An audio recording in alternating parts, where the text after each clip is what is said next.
so should I? You don't need to. It's up to you. Right? Nah. I'm gonna be the one. Oh, let me Wait. What? Get into the live and I can test the audio.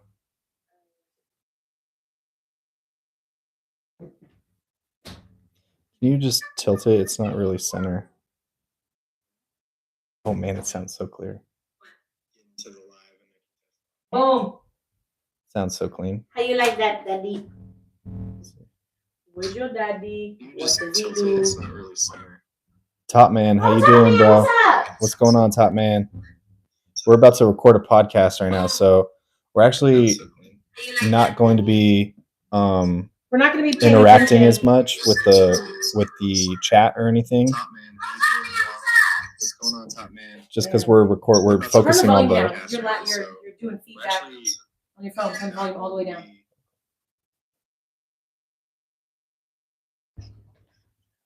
All right, I gotta double check and make sure my camera looks okay because I turned up my brightness. It's okay. Probably lower it a little bit. That's fine. It's oh. This looks good. I don't feel like I look too orange, and if I do look too orange, you can just fix it in the post. That's great. In the Postiana, in Positano. Get that joke? Mm-hmm. Boo, Positano sucks. Boo, don't go to the Amalfi Coast. Boo, it's only for rich influencers. Boo, they sold you a false dream. I'll never go there again. Seriously. Boo. I don't think it was a waste, right? I'm glad that we went, but at the same time, like, what? $80 to take me 15 minutes? Top man said the TikTok ban lasted for like 2 seconds, so they made a big deal out of nothing. How do you guys feel about it? Yeah, I mean, well, I knew it wasn't going to be gone for long, so I wasn't expecting it to just be gone, but I was definitely expecting it to be gone for at least like a week or something. Oh shit, I'm recording your camera. My problem is the TikTok, like the government is trying to buy TikTok, and that should be terrifying for everybody because at no point in time should people who run a country be involved with social media. That's crazy. Social media is how we all communicate with one another. And you're telling me that these politicians want to buy TikTok and they're going to give it to Mark Zuckerberg, who we hate, because everybody does. Anyway. Oh, shit. My autofocus is on. I need you to come check it and make sure it's fine. No, it's good. It's got your eye. It's got the eye focus on. Somebody said beautiful nails. Oh, thank you guys. I just did them today. Oh, Eric, appreciate that. You're going in with the look today. It's been a minute since I've had this look. These are pants. Obviously, these are pants. All right. So because we're recording a podcast, we're really not going to be able to communicate very much with the chat, but we are going to be talking. And we will try to chime in with the chat every once in a while when we're not on a roll, speaking about some drama. Mm-hmm. Drama! All right. Oh, and Eric said lovely rings. Thank you, Eric. Yeah, you're right. I am in focus. Am I? Okay. Are you sure? You sure? It was on your eyes. Can you double check? Yeah. All right, y'all. Grant's going to double check to make sure I'm focused. Yeah, I'm recording on all the cameras. Hi, Kitty. You hit record on this one first. I hit record on mine, then this one, and then yours last, like 5 seconds later. Yeah, it's on your eye. I'm in focus? It's on your eye. Yeah? Yes. Cool. All right, y'all, get into it. Yeah. All right, so this is the volume I'm going to be talking. I feel like I got something in my eye. This is the volume I'm going to be talking. No, first of all, don't piss me off. And now you do your mic check. Check. Mic check. First of all, no. Can you hear me? Check. You need to put your phone someplace that's easily accessible to us. Right here. But like to read the chat, it should be like next to you or like right here next to me. It's fine. Okay. All right, y'all. We finna get into it. Check. All right, this is Zoom folder 4, track 6. We finna get into it. Yeah. Okay. All right. What do you want to do with the Zoom? We usually don't like keep it up here. All right. That's from Bob's Burgers. You like that? You like my little Linda impression? All right. All right. All right. All right. You ready? Yep. And to everybody that's coming into the chat right now, we're not going to really be interacting with the chat just because we're recording a podcast on all these other cameras right now. But so keep it cute, keep it kind, keep it respectful. But this is just you guys are seeing the live behind the scenes version of this podcast. So no edits, no cuts, which is a little nerve-wracking. I'm not going to say nothing crazy. Yeah, hopefully not. But don't judge us. Scout's honor, I'm not going to say nothing crazy. Don't judge us if we do say something crazy. Which I probably will say something crazy. Which we Should I move my leg chain to the left leg so you can see it in my camera? It's kind of cute. It's kind of hot.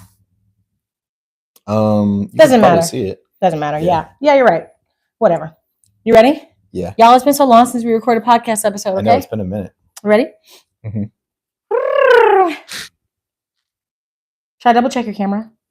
I 100% you started rolling, play. Right? Or just check. Just yeah. Yes, it's recording. My leg chain. Yours is recording for sure. Yeah, all of them are recording now. Okay. All right. I gotta put this like this. I can't. I'll be looking at the chat. All right, keep it cute, keep it respectful in the chat, y'all. You ready? Mm-hmm. Okay. What's up, y'all? Wait, no, let me start over. What's up, y'all? Welcome to the Hanging Out Forever podcast. My name is Asia Corinne, your host. I'm here with my boyfriend of 8 or maybe 9 years now. It's about like 8.5. 8.5 years. Yeah, Grant Blackwell. Yep. And you know the deal. On our podcast, we keep it real. We keep it cute because we're all besties and besties keep it real. No frou-frou shit. Mm-hmm. So we finna get into this episode where we have a few different topics that we want to explore and that we would like to talk about. Mm-hmm. You want to start or should I start? Well, so one of the topics, are we starting with hoe phase? Yeah. First? Okay. So let's get into it. Let's get into, the hoe phase and hoe phase. Is it, how important is it in somebody's life? Yeah. How does it shape you for relationships, for your sex life, things like that? I mean, there's a lot of questions there, Mm-hmm. I personally think it can help you in a way. It can help like the way that you interact with women or from a man's perspective. Okay, yeah. Yeah, from a man's perspective, like having a hoe phase from a man's perspective, it can help you with how you interact with women. It can help you in a relationship sexually because sex is important in a relationship as well. And so you have experience, Okay. Because everybody's first time sucks. It's horrible. Don't let anybody tell you otherwise. I don't care what anybody says. I've never done it with anybody the first time and it's been amazing. I think that that's a lie. Yeah. Like people are like, oh my God, I hooked up with this guy on a one night stand. It was amazing. That's a lie. There's no way somebody you don't know knows how to like please you the first night out. I will take that to my grave. I refuse to believe that's true. Nobody ever has a good time the first time. I don't care. Hell no. There's no way. No. There's exactly. No way. That's such a good point. Yeah. There's no way that like you guys know each other's bodies and you know each other's moves and you know each other's like, energy on the first day meeting. I've never had a one night stand. Yeah, me neither. And that's like, I'm proud to say I've never had a one night stand. No judgment, a little bit of judgment, but no judgment to everybody out there who's doing these one night stands. Okay. If you are, at least like wrap it up. Wrap it up. Mm-hmm. Wrap it and cap it. Yeah, like I need to have some type of connection with somebody before I get intimate with somebody. But I do think it is important to have like some type of sexual experience when you're growing up, like whether it's through high school or college, whatever it may be.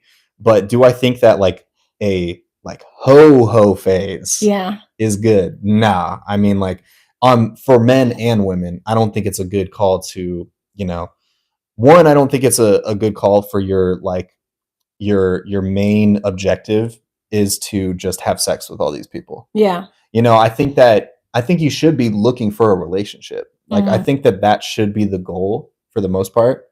I know that like sometimes you want to just hook up, you want to like have fun with people. You want to be outside. You want to be in the streets. You want to be outside. You want to be in the streets. That makes sense.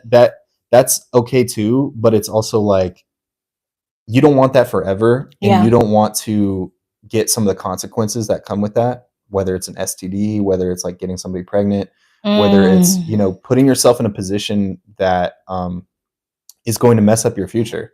You know, I don't think that, and that the more of a hoe you are, the more you're exposing yourself to that. Yeah. You know what I mean? And I don't want to sit here and judge people for doing that, but like, I personally wouldn't do that because of those, you know, potential risks. You know. Yeah. I feel like for me, I have a different take. So obviously, when we say the word hoe phase, we don't necessarily mean just like throwing your susie to the wind and letting anybody that wants to be in your susie be in your susie. But right? That is a hoe phase to some people. That is a hoe phase to some people. What I mean by hoe phase, I mean it more like, I feel like you should get out there and you should explore yourself and get to know your body even before like you lock down in a relationship. Because for me, I think that if you were the only person I had ever been with, I'd have a lot of questions about what was out there. Not that you're not good enough, but I would just be like, oh, I wonder what this is like. And I wonder what that is like. And I wish I tried X, Y, and Z. So for me, I feel like it's really important to try things and like be with people before you settle down in a long-term relationship. I don't know if that's like a hot take or not. But if you had like this long list of bodies. Me? From your past, I wouldn't be cool with that. What is your maximum amount of bodies that you would take? 40? No, damn, 40. It can't be any double digits. It can't be any double digits. 10 is a lot? Is 10 a lot of bodies? 10's not that many still a bodies. Good amount. 10's not that many bodies. 10's still a good amount. 10's probably my max though. 10. Yeah, 10. That's kind of crazy. Because that's more than I've had. I've had like a little. I think I've had like 9. Lame beta. No, because like the girls that I was, that's still a good amount. I'm just kidding. I'm just kidding. I know, but I'm just saying. I'm not even saying for just women. I'm saying for women and men. Like, yeah. Like, you know, once it starts hitting double digits, it's like, okay, like, what are you doing? Are you just trying to hook up with people? Are you actually like trying to like find a relationship? Like, you know what I mean? Like, because all the majority of the women, or all the women who I, you know, hooked up with or had sex with, and hooking up is different too. So hooking up so you have different, and having sex with somebody is different. What's the difference? Like, if you, that doesn't even make any sense, Grant. Hooking up and having sex with somebody is different. Yeah. Explain. Like, if you guys just, you know, have a night where, you know, you guys don't have sex, but you do basically everything else. What's everything else besides sex? Making out? Like head is sex. Fingering, things like that. That's sex. That's sex. Yeah, I guess. So you don't add those people to the body count though? No. So it's only like actual intimate intercourse that you count. Intercourse. Because I mean, that's like, it goes back to picking and choosing, y'all. No, I mean, would you consider that? What? Would you consider that sex? Like, if you're like, if a girl, what is the list of bodies that you have or whatever, or, you know what I mean? Like, what's the maximum amount of bodies I would take from you? No. Like, if it's like, so like, how many people have you had sex with? Are you gonna like add in all the people that you've just hooked up with, or that you've done like that have given you head, or like things like that? Are you gonna add that into the list of people that you? That's kind of a good question. You know what I mean? Because like, there's people you don't have sex with every person you hook up with. Okay, that makes sense. Yeah, but I feel like they call it oral. I know. I do think that like sometimes I think head is like crazier than sex. Not crazier, but it's like it's above sex. Okay. Okay, you know so I mean? Just to pause to talk to the chat, this is not like our usual content for the chat. Normally, we're not for the chat. Normally, let's we're see like what's going on out having a good, cute day. But sometimes in the podcast, we get real. We get real chat. What's happening? Top man said, "Cute cat alert." Where's it? Where'd she go? I don't know. She was probably crawling around somewhere. Here, let me do the chat. Okay, nobody's really saying anything. That's fine. Yeah. Okay. Nobody's saying anything about what we're talking about. Thanks, Top Man. He took out something, whatever it was. It was probably crazy. Nasty. Flip the video, though. The text on the wall is inverted. Oh, damn. The set looks dope. Very professional. Thank you. It's Dixie Normus. Oh, yeah. Dixie Normus. It just says hanging out forever. Yeah. And we want to be able to like see what's going on kind of far away in the chat. Do you think we should flip the camera? No. They want us to flip it. Should we flip it? I mean, we're watching it from here anyway. Yeah. Should we flip it? Sure. Yeah. All right. We'll flip it. We'll flip it. Ugh. I'm wearing pants. Oh, hi. Let's see.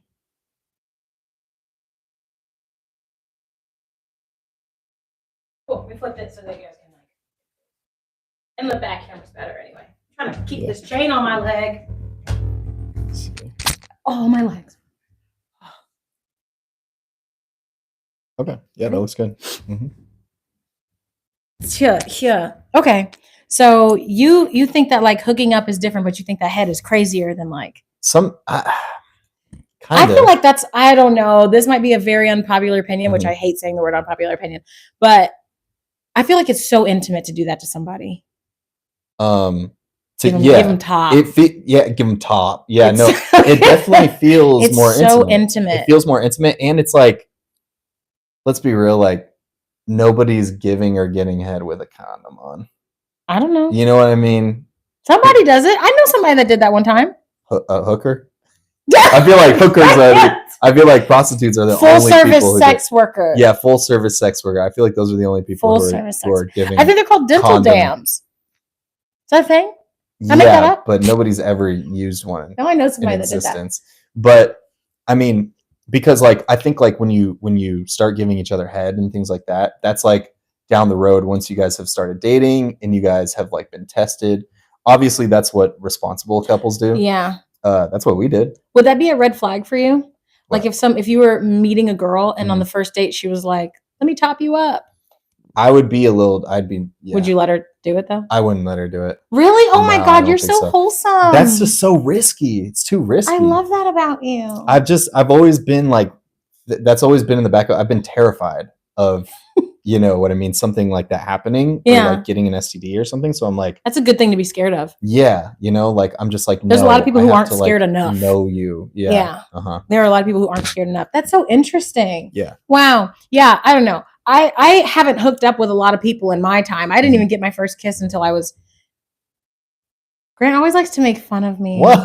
No, you already have that look in your eye. I'm what? Y'all, I didn't get my first kiss till I was 18. And when I was 15, some girl in my class, I'll never forget her. I know her name, but I'm not going to say it. She's really nice. But like, she was like, "You've never kissed a guy, have you? There's just something about you. I can tell you've never kissed a guy." And I was like, "No, I've kissed guys. I've kissed so many guys. I've kissed tons of guys. Guys all the time. I kiss guys all the time."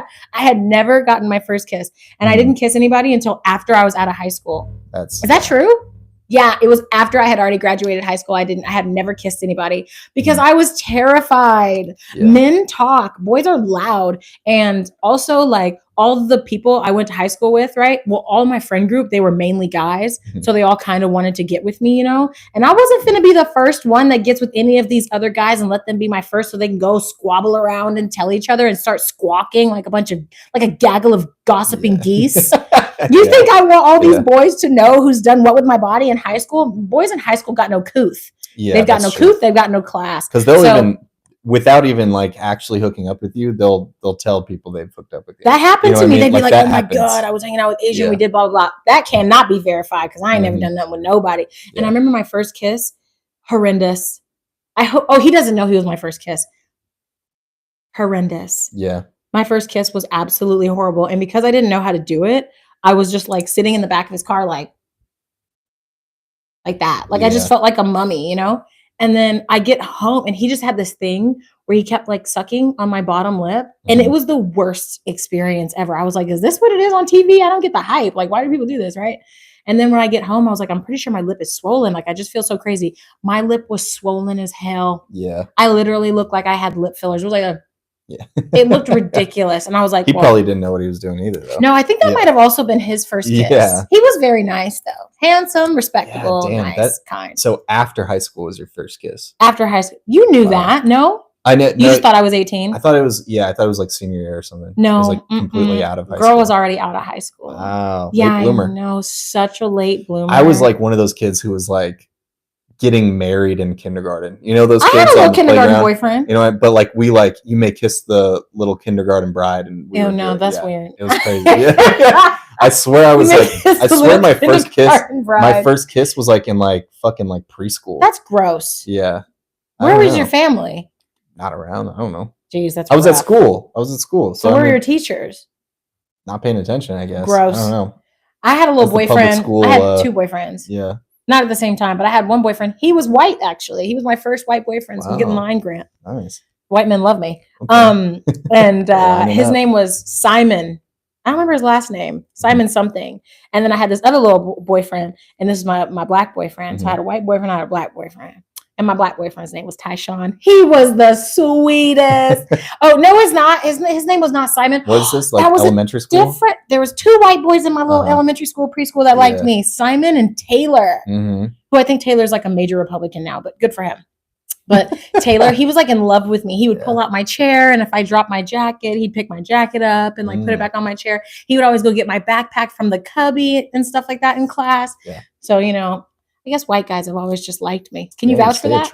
Yeah, you just attract white guys. White guys do love you though. Like, no, they actually, streets, like, no joke, white guys love me. White guys just be coming up to you, starting conversations. I don't know what it is. I literally don't know what it is. But whenever we're out, the whiteys love you. The whiteys love me. Mm-hmm. Yeah, whenever we're out, I think it's because I have like the quintessential like look. You know, I have the braids and I have the nails and I got the lashes. You have all that, but then you're also just like every time you talk like around people, you like invite others into the conversation. Says this. I think it's a diss. No, but you do that. This is a diss. You have a very like inviting like tone to your voice, I guess is what you could call it. Because we'll start a conversation and like you'll be like what do you think about it? You know, I do not do that. People jump in. They jump in because I know you're talking about it and you're talking about what we're talking about and you're like looking over like that's not true. I don't do you want to join? You want in on this?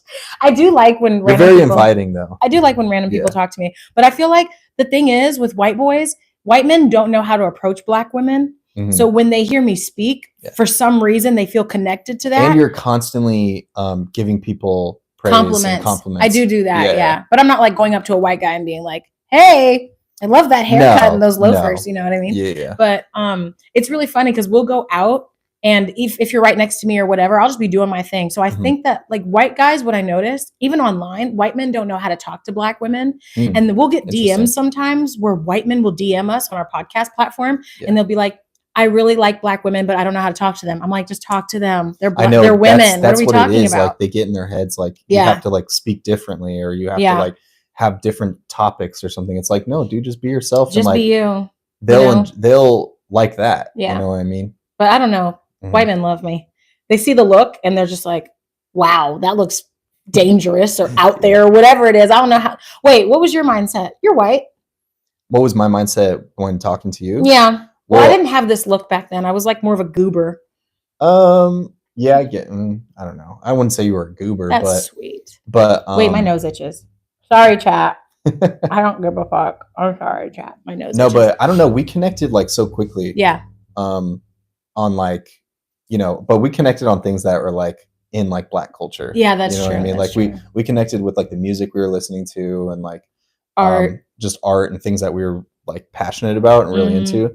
So I think we connected in that. And I think that having those conversations, you're like, oh, he's not like a typical white boy. Yeah. You know what I mean? Like you had that vibe. Yeah. I had a little sauce on me. Little sauce. But I think that connected us too. But also I've never been the type of person to change who I am around certain people. And I think that you saw that too. Like I'm the same person around all these different people. That's true. All these different types of people. And I'm just not the type of person. I don't change who I am or my values. And I also don't change like if I'm not into something. I don't like. Grant can't pretend to be into nothing, y'all. I know, he can't pretend to like a conversation. If I am like not into it, like it just is all over my face that I'm not into it. Yeah, you're the worst at that, respectfully. Which can be like endearing in a type of way.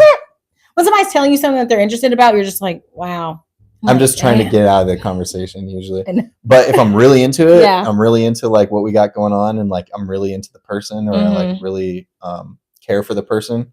That's it too. I'm not the type of person who just like gives every random person like all of me. Or that's true. You're very selective. Give them all my energy or my attention.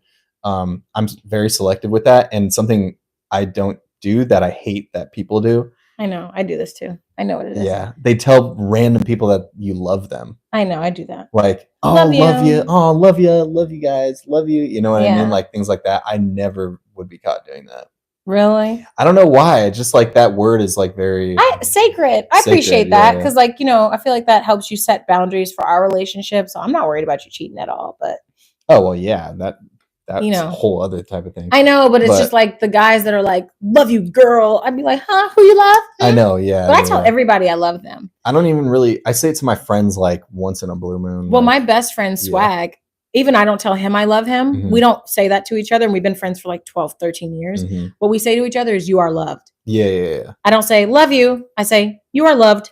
Mm-hmm. And then we go on. But you throw around the love word a lot. I do. I've noticed that. You throw that around a lot. Random people. Sorry. I don't care. You can do it. Okay. It's not as like, I mean, obviously it's deep to you, but it can be used in different meanings, I think, for you, where it's just one like blanket for definition for me. Yeah.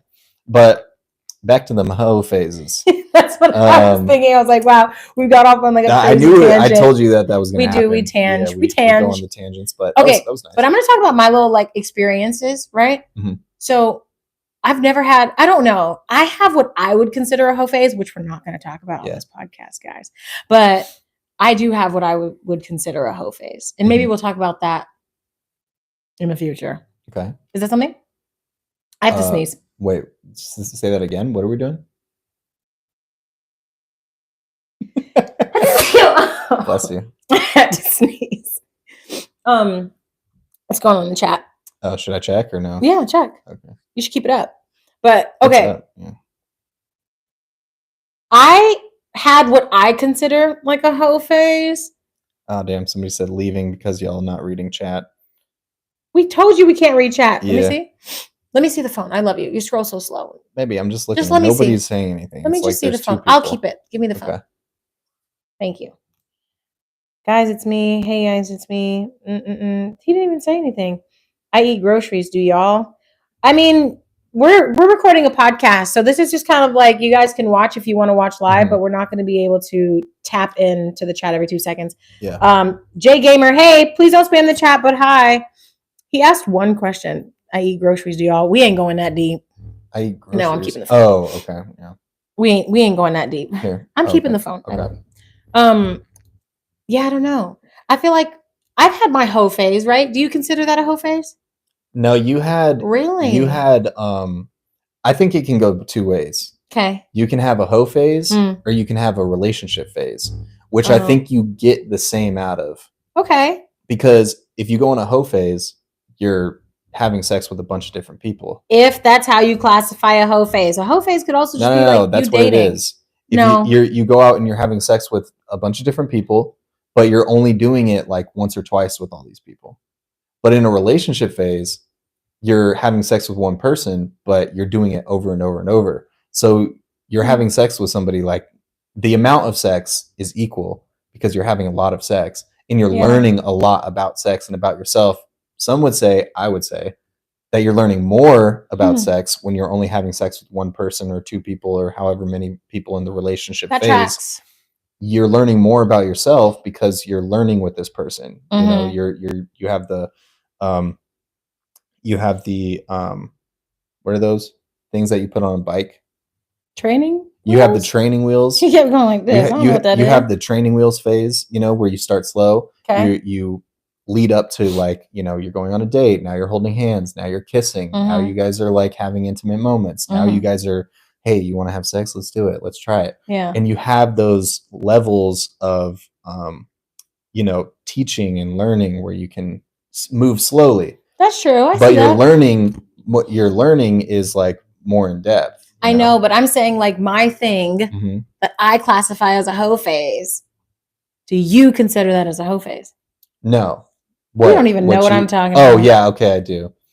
I guess so. Yeah. Thank you. That's more of like a don't give too many figuring clues. out your sexuality or whatever. Okay. You know what I mean? Or coming into your sexuality. There it is. Yeah. Yeah, that. So, I was like figuring it out. No. Yeah. So I mean, I personally think that having like relationship phases are more productive than just having a hoe phase That's so real. where you're having sex with all these different people, so you have to start over new with all these different people, and you don't get to learn about your body. You don't get to like fully learn and go in depth with it. You know what I mean? Because like we talked about before, that first time having sex with somebody is always the worst. Trash. You know what I mean? So I feel like maybe you'll have some good sex within that hoe phase if you're having sex with all these different people. Maybe some of it will be good, but the majority of it is just going to be a trash first time. And usually if it's like a quick hookup, it's usually a booty call. It's usually like, you know, a late night at the bar. It's usually like those types of things. So it's not going to be as fulfilling as, you know, having sex with the same person where you guys really get to know each other. That's so and it's like, it's also like, I'm not saying that you should only be with one person, but having relationships like one for 2 years, one for 1 year, one for 3 years, you know what I mean? Like that is what I had, I would say. I mean, there were some people that I was dating for like a month, and then we ended up hooking up and having sex. And then we stopped you make your dating. own rules, don't yeah. you? I mean, sometimes you gotta bend the rules, baby. But I've never done one night stands or me neither. Like just like but late it's night funny hookup type shit. because I've met a lot of guys who have had a good one night stand, but I've never met a single woman that's had a good one night stand because men don't have any concept of is pleasure. Great for any guy. I know. It's great for any guy. I know. Yeah, you know what I mean. Like, and the woman's just like, it's usually like you're drunk at the bar. It's late. Is it usually that, or is that just what it is on TV? I don't think that's what it usually I guess, or it's like you're at a party with somebody or something. You know what I mean? Like that is usually the setting. Oh, for like a one night stand. Oh yeah. Okay, yeah. I mean, like if it's like a booty call, then it's like somebody that you're continuously texting at 2 or 3 a.m. After the bar. You know what I mean?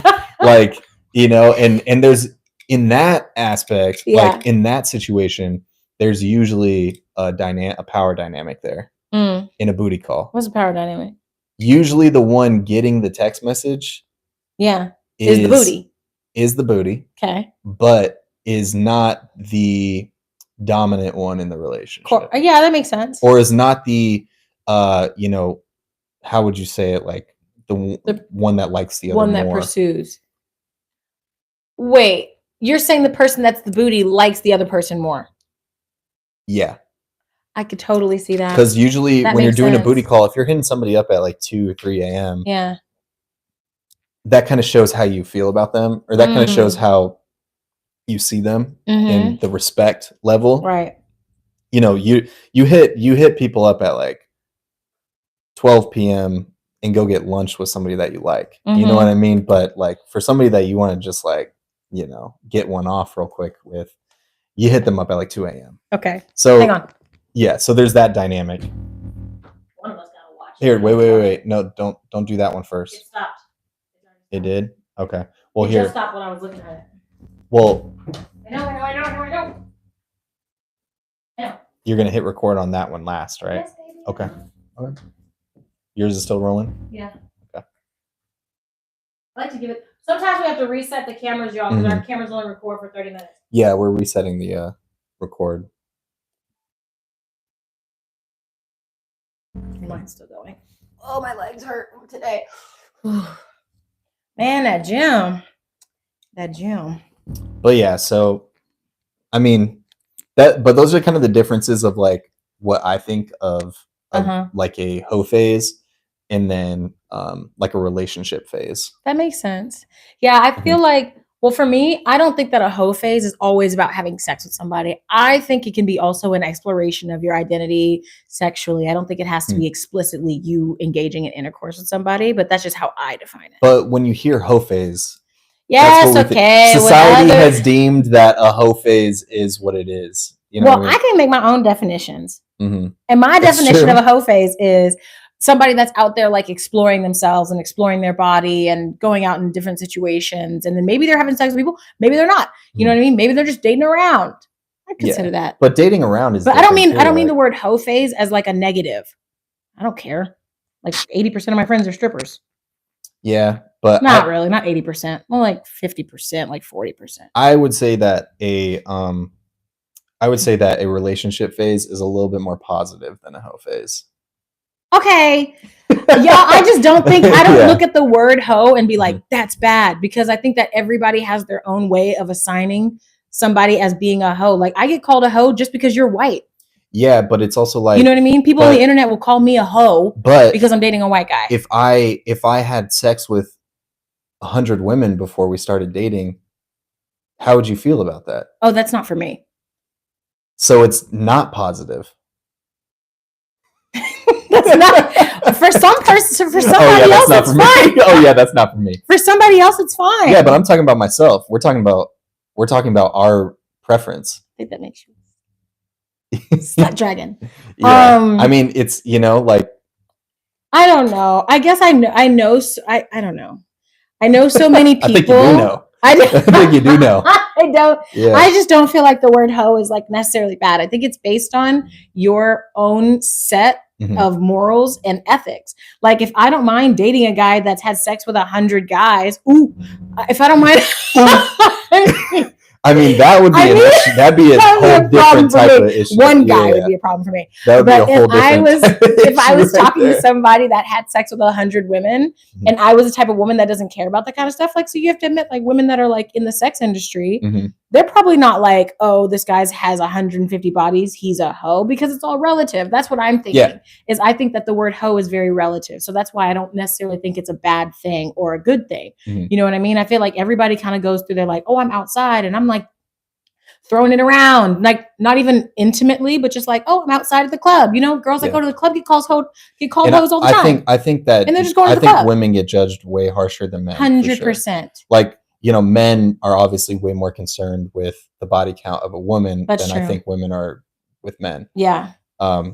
So I think it can be harder for women who are in that higher field, or just field. Not even that field, but like, I think it can be harder for women who have higher body counts to find a man. Not if they lie. That's true, but I mean, like, if we're together this whole time, right? We've been together almost 9 years. If I told you, oh my God, Grant, I've only been with 3 guys, right? Yeah. And then all of a sudden, 9 years in, I'm like, I can't bear to hold this secret anymore. It was 300. Well, that's extreme. Yeah. But it was 30. Yeah. I've done it with 30 guys, Grant. Yeah. Would you leave me? No, I wouldn't. All right, then. But because we're 9 years in, you know what I mean? If a body count matters to you, then it matters to you no matter how long we've been dating. But I also think that there's so many guys out there that there's so many guys that are probably like so desperate for a girl that they don't even care. You know what I mean? Sure. Like even if they knew that like the girl had however many body counts, they're like, I don't care. Or maybe it's just not a big deal to some people. Yeah. I don't know. For me, I mean, yes, I wouldn't want to date somebody with a high body count. I think for most people, it is I wouldn't say it's an issue. It's alarming. It can be alarming. But it can be alarming because I think that says a lot about a person. My number with you as a man, based on our age, 15. If you had sex with more than 15 women, I'd have an issue with that. Yeah. Because that's a good amount. I feel like it's generous. That's a very generous amount. You know what I mean? Because like to have 15 women, you either have to just be totally non-discerning to where it's just like, I'll take anybody, or you have to have an incredible amount of game. Yeah. And I feel like if I was with you and you were saying, oh, I've been with 15 to 20 women, I don't know how much personally for me, I would be able to trust you, because that's a lot of game to be thrown around. I think and guys, I don't know how I'd be able to like relax in our relationship and trust that you're not out there trying to like hunt. You know what I mean? I think guys that have a lot of game though, it's kind of a hot take. I think guys that have a lot of game, it's harder for them to actually get in real relationships. Yes, because women don't trust them. 100%. You know what I mean? And women will see them. They'll become that 3 a.m. booty call. You know what I mean? They won't the woman won't take them serious because it's like, no, you be fucking. You know what I mean? Like you are like way too fly, way too like good looking. You know what I mean? Like you're so good with your words.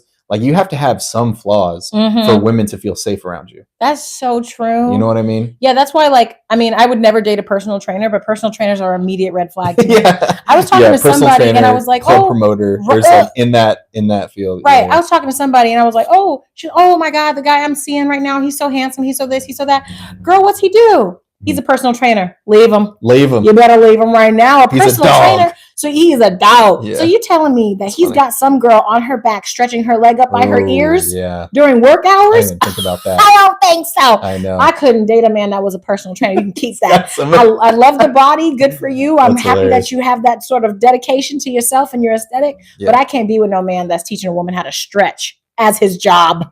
That's a good point. Hell no, you could miss me with that. And I just feel like I can't trust a personal trainer because, and this kind of goes back to the ultimatum with JR, right? That guy, the black dude, the tall black dude. Yeah. There's no way in hell I could ever date somebody like that. Because for me, if you're so vain to the point to where you're just shredded and you're beautiful and your hair is always done and your skin is glowing, I would feel like there's not room for flaws in our relationship. Yeah. And I wouldn't be able to be myself because I'd be so scared of holding myself to your beauty standard that I wouldn't be able to relax. So it's not like I couldn't date. I mean, you're attractive, right? But who's just JR? I don't want to be super attractive. JR, like I don't even find him attractive in a way where it's like, oh, I got to get with this guy. But objectively, women will, objectively think he's attractive. Right. Yeah. That's not my type at all. You know and what I mean? I think with just attractive people in general, if you're dating like a super attractive person, there's less wiggle room for errors on their end. There's less wiggle room for I'm trying to think of how to say it. How to explain it. You look handsome. You look beautiful. Thank you. What am I saying though? There's less wiggle room for the attractive person. No, I feel like attractive people will put up with less because they have more options. That's what I was going to say. So say it. I think that if you're dating somebody that's super attractive, what did you say? I said there's less room for error when you're dating somebody that's attractive because they have more options. Go. Yeah, but that's not even what I want to say. But if you're dating somebody that's like super attractive, I feel like they feel like they can kind of do what they want in the relationship. They're the prize. They're the prize. Right. And so it's like if you start complaining about something or if you start saying like, oh, I didn't like when you did this, they're just less like it's okay. Can't think of words right now. Stop thinking about chicken. Think of words.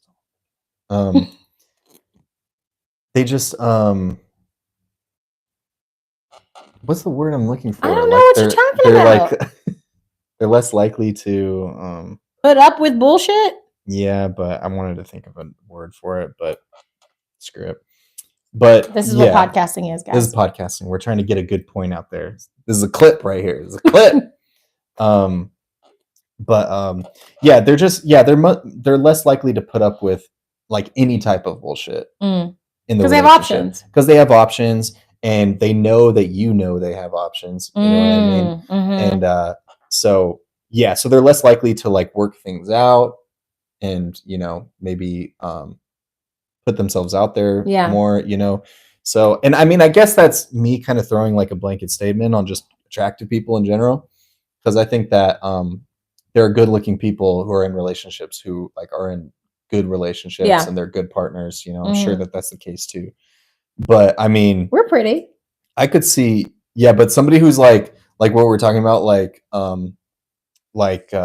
movie scene pretty, you know what I mean? Like somebody who's just like subjectively good looking. Yeah.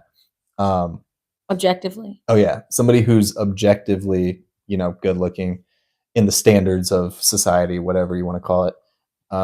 Those people I feel like probably don't put up with crap as much stuff as like other people do. I can see relationships, that. It kind of reminds me of that thing that's going on the internet right now. And they say, why do poly people always look like that? It's kind of like that, right? Mm-hmm. That's what you're basically saying.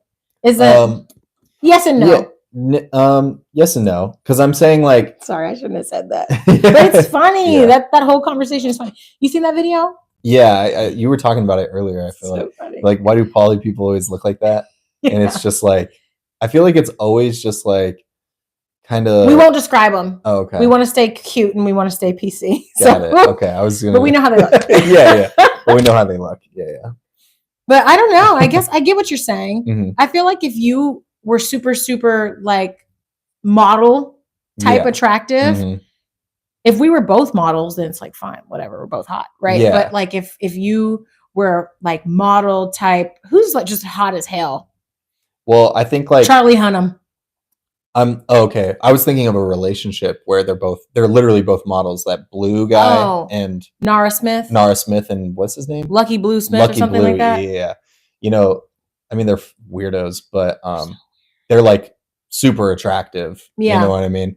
And I mean, they're like for what we're saying, they're literally models. Right, yeah. They're literally models and they're married or whatever. So a lot of their lifestyle aligns. So it's not like they feel like they have to catch up or be more for the other person. That'd be too stressful. I couldn't date a pretty boy. I could date a handsome, rugged man, but a pretty boy, like, that's not born with like a fucking toothpick and like a comb in his fucking pocket. So he's constantly like coifting his hair. You know what I mean? That does seem like a lot. And he's always like dressed like the like 50s. Yeah, he always has that toothpick. I'm like, why? It's just, but I guess it's his vibe. Style. Yeah. Does it work? Kind of. I don't know. I'm not into it, but somebody is. Yeah. But yeah, hoe phases, friendship. Oh yeah, yeah. We're off on another tangent. I feel on another tangent. What else did you want to say about? I don't know. Should we talk about like our experience? In hoe because you're talking about like being in a relationship and getting more experience from being in your relationship. Yeah. Like as it pertains to like intimacy. Do you feel like you've learned a lot? Like what relationship do you feel taught you the most about intimacy? Well, I think our relationship taught me the most about everything, I feel, because this is like my first real like adult relationship, I think, where it's the first relationship in my 20s. And yeah, I think that also there was a bit of a gap between my last relationship. So I think I got a little rusty, you know. I definitely had to, I had to kind of get some WD-40 on him years. Yeah, like I can't think of words right now. Just stop thinking about being hungry for 5 minutes. I mean, I'm not thinking of that, but I'm definitely a little lightheaded. You want some water? No, I'm okay. But I can't even think of the word. Hola. What? Do you want to move on then? No, because I want to talk about this. I like this. This is a good thing. But I think you're killing me. I love you. You're killing me. I'm sorry, baby. I'm just trying to think how to word it. Just say the word. Stop trying to be fancy. Just say it. I don't want to spend like 10 minutes, with you trying to figure things out. But yeah, I think I've learned the most in our relationship. One, because it's like the most adult relationship I've ever had. Yeah. And I only lived with one other girlfriend. And we only lived together for maybe like half a year or something. Yeah. And we've been living together for years now. So we've really, developed a home, and we've really made our home ours. Yeah. And so we just have this space that we've built together. And I've also, become a lot more, my emotional intelligence is a lot different now. Yeah. It's a lot more now. Because you've really like pushed me Mm-hmm. to be better at that. Where I think with my ex, she was a lot like me, where she she could kind of get complacent with things. Right. Yeah. We were never really like pushing to the next phase of our relationship, it felt. So there's just a lot of big differences in personality, I think, with you and like the women that I've dated before. Girls that you dated before. I am a woman. Oh yeah, she's a woman. But yeah, there's definitely a huge difference now. Like, and obviously this is the longest relationship I've ever been in. Yeah. So we've had time to develop what we have today. Yeah, I agree. I think the one of the regrets I have about our relationship is that I got right out of a relationship right into our relationship. I kind of wished that I gave myself a little bit more space before hopping into something else, because I don't know, it just feels weird coming down off of a relationship and going right back into a new one. Yeah. And I broke up. Well, I think he dumped me. Really, he dumped me. I mean, rightfully so. I was a piece of shit. So he broke up with me, and then I think like 3 months later, 2 months later, 3 months, we were like, I don't know. What's the timeline? He broke up with me. Yeah. And like, I don't even know when at this point. I feel like it didn't January? feel like that long. Or I mean, because you already liked me. I'm saying it didn't feel like it happened right away. Really? When we started hooking up and It stuff. felt like that to me.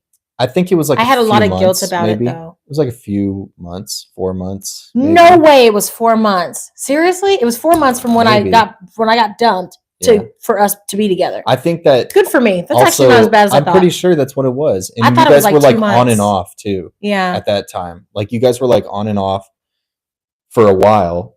And then once you guys had like, you know, cut it completely. Yeah. Then, you know, some months went by and we Really? started, Good. I'm This pretty whole sure. time I thought it was 2 months and I felt so guilty about Yeah. that because like, I don't know, I just felt dirty about it.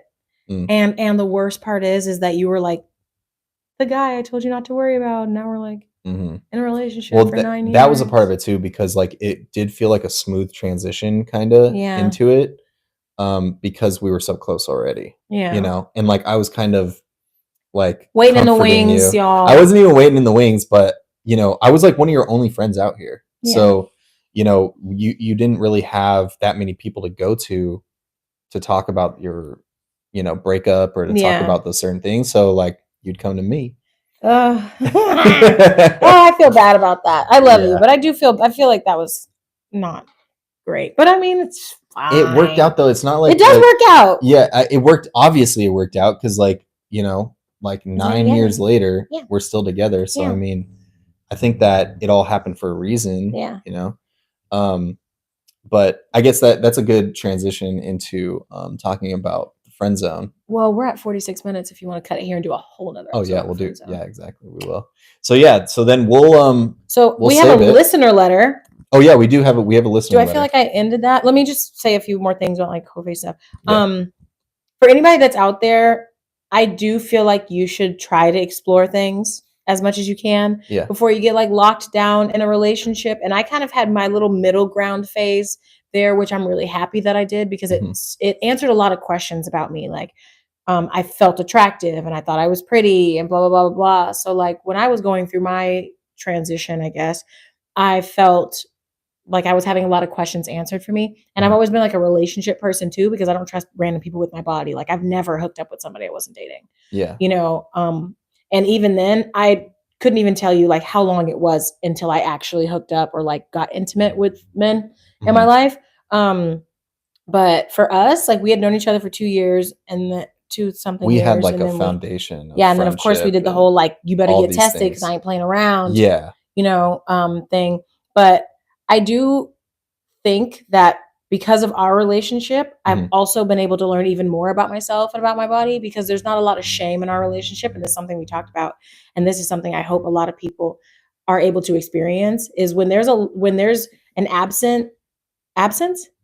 When there's an absence of shame in your relationship, it really allows you to try things and go out there and be weird and be like freaky or whatever it is without judgment and without feeling awkward afterwards. Because I feel like there's some things that we've like done or tried or said or did. We can that really do anything. We can like try anything. We can express anything we want to each other. And so that's a part of like the exploratory phase just of getting be a to know yourself. In a relationship. Yeah, do that. Just be. But also, I mean, together. I don't care where anybody doing it, but just be two hoes together. Yeah. But it is good, I think, to have a partner that is down to try things with you. Yeah, definitely. Because then you don't have to be the only one that's like, can we try this really weird thing? And they're like, no, what's wrong with you, you freak? Yeah. You know? And I think that I don't think it's like bad to have like a quote unquote hoe phase, you know, or to like get yourself out there. I just think like don't spread yourself too thin. You know, like you don't want to give yourself to too many people. And especially if it's just like one night hookups,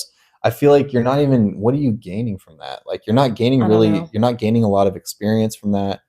Like just lock in with somebody that's laying it down. You know what I mean? Just I don't feel like a lot of people are laying it down.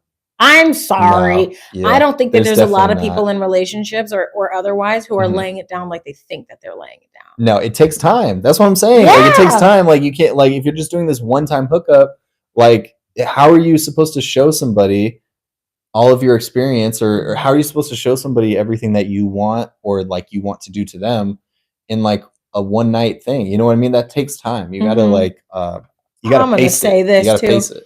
All the men out there that think, oh my God, I just had a one night stand and it was so great. She had It's a great trash. time. No, she It was didn't. trash. She hated it. It was and she's trash. telling all her homegirls that it was bad. And these like pretty You boys, thought it was good. these pretty boys who are like rizzing up all these women.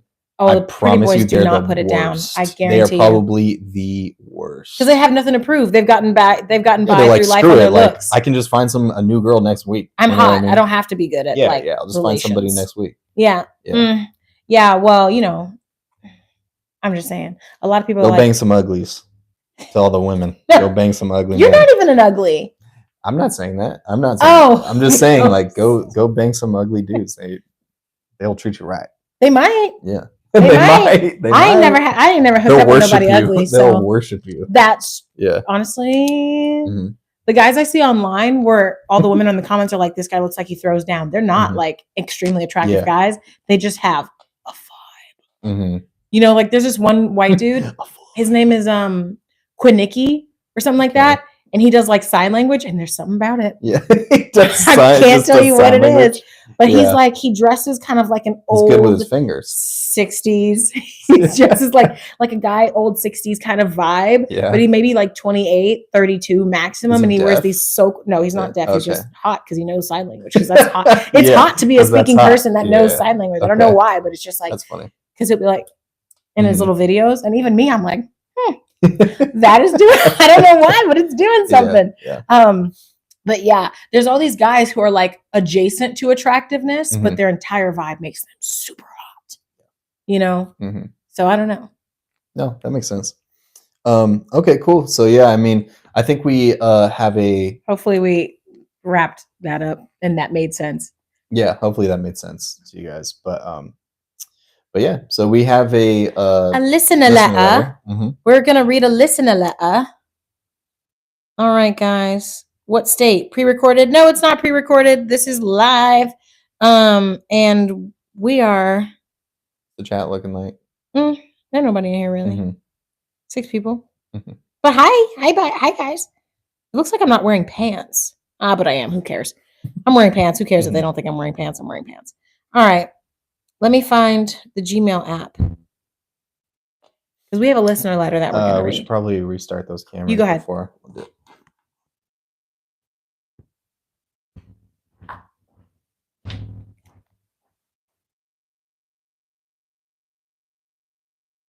Stupid.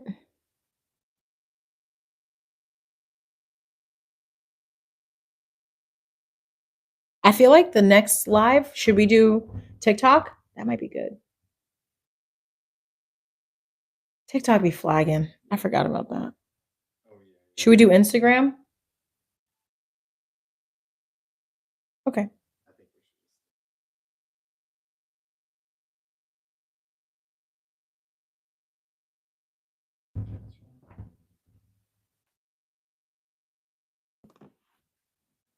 Okay, this one's kind of long, but should we keep this one for this one, or should we do this one for the next one? For the friend zone episode? For the next one. Okay. I think we should probably wrap this one. All right, y'all. We have a listener letter, and they need some advice. It says, so this is a shorter one. Okay. There's gotcha. 2. Okay. All right, y'all. We have a listener letter, and they need some advice. It says, hey, I've been with my partner for 10 years, and we knew each other longer. We had kids before the relationship with other people, and they are very toxic, and they have been for the last 10 years. The kids? No, the other part. I'm going to start it over. Okay, yeah, start it over. Okay. Hey, guys, I've been with my partner for 10 years. We knew each other longer than that, and before we even got together in the first place, we had kids with other people. Our exes are very toxic, and they have been the entire time. Okay. Also, their parents, each other's parents, like my parents, his parents, try to turn us against each other. And all we want to do is be happy with our kids. We haven't gotten married because of the psychotic exes trying to keep turmoil in our life. We've tried to keep it cordial and co-parent, but the exes don't want to be cordial. We're both 32 years and we live in Montgomery. Ooh. So the parents of the two who are in the relationship are trying to separate them? That's what it seems like. Yeah. Damn. I mean, that's a lot. It seems like that each other's parents aren't happy with them being together. Yeah. And on top of that, the exes aren't happy with them being together. Yeah. So what kind of advice would you give? For me, I would just move on. Like, you should get married regardless of whether or not some ex wants you to get married. Like, if my ex was like, don't marry Grant, you think I'm not finna marry you? But the only thing that is the only thing. Oh, because the kids. There's kids involved. Y'all, we always forget about the fact that there's kids involved makes it a lot harder. Yeah. Because you have to co-parent with that person. It's not like it's an ex that you just don't see anymore.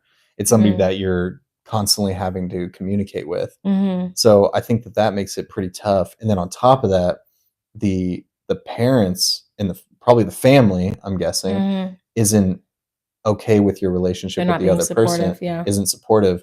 That's like a lot of like, negativity around your relationship. Because if your family didn't like me, you wouldn't be able to get over that. I couldn't do it. Personally, I couldn't do it. Yeah, because you're so family oriented. That's like my number one thing. Yeah, so that's really tough. That is really tough. I think it's like, one, like, how close are you with your family? Right. How involved are they?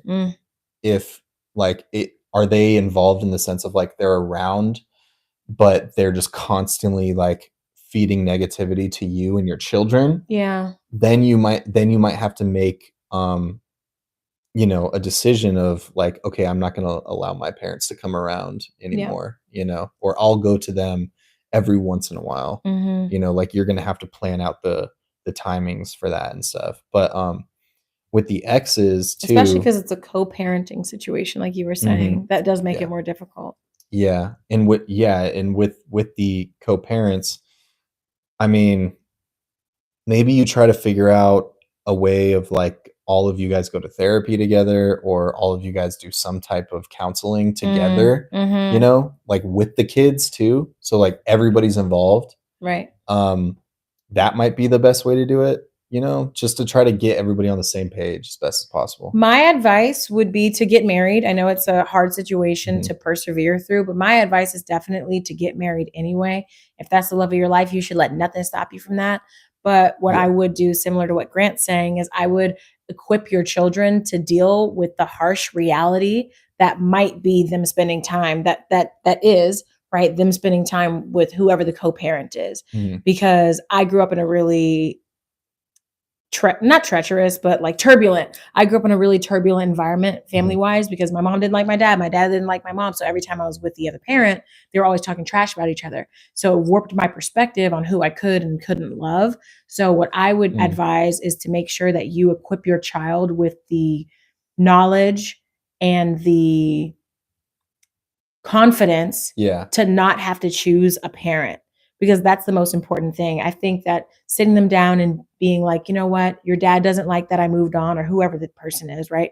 But your dad doesn't like that I moved on, but that doesn't mean that you can't love me. That doesn't mean that I don't love you. Some people just don't work out. I would really try to lay the land out for the children to put it in a language that they understand, so that they know that it has nothing to do with them. Because people that are toxic like this, they're definitely going to be chattering to your children. Manipulating. Exactly. Yeah. So armoring your child with some sort of defense mechanism without bashing the other partner, or without bashing the other parent too. Totally. Because you don't want to be caught in a web of just going back and forth, like he said, she said, right? And, you're keeping it as neutral as possible. Yeah, you're playing tug of war with your child. You don't want to do that. Right. So if you can keep it as neutral as possible and be like, I love you, your daddy loves you. Sometimes he just says things that aren't very nice. And reinforcing also that your partner also loves your child. That way they can feel reinforced and they don't feel scared to choose, because that was a really big issue for me growing up. So I'm speaking from experience, is focus not so much on what they're saying to you, but what they're inputting into your child, and try to get ahead of that as much as possible. Yeah. And then like I kind of said before, of like just making sure that you're having the communication as a unit. Yeah. Is probably the best way to do it, Right. Whether it's just you and your kids, like you and your new partner and your kids, or if you're able to, get the exes involved as well, and you guys can all just like be a unit and have communication. Totally. That's I think where you should probably strive to be. Yeah. But yeah, I mean, we obviously don't have kids. We don't have kids with each other. We don't have kids with other people. So we don't really have that experience, but I was a kid once, so I know. But she like was in the position of one of those kids, I think, and you had that experience. So yeah. That would be our advice. And now we're going to wrap it up with our relationship advice. And before we end this episode, my relationship advice is you're good because this middle one's still going. I know, but I'm just making sure. Oh, that would suck. Okay, so now we finna leave y'all with some relationship advice as per usual. My relationship advice would be if you want to get nasty with your partner, ask them.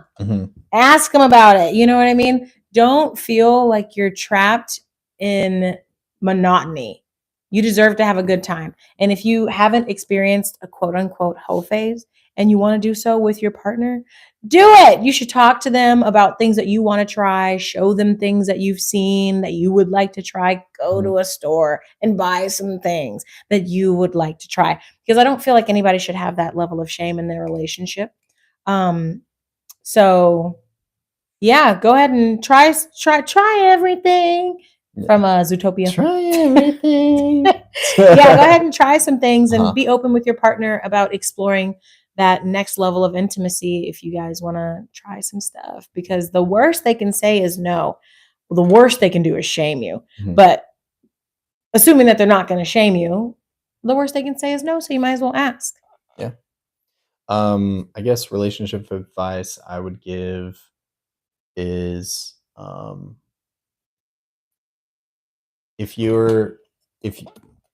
like having a hoe phase and stuff can be okay, but I think that it can be detrimental in a way if you are truly planning on having like a real relationship in the future.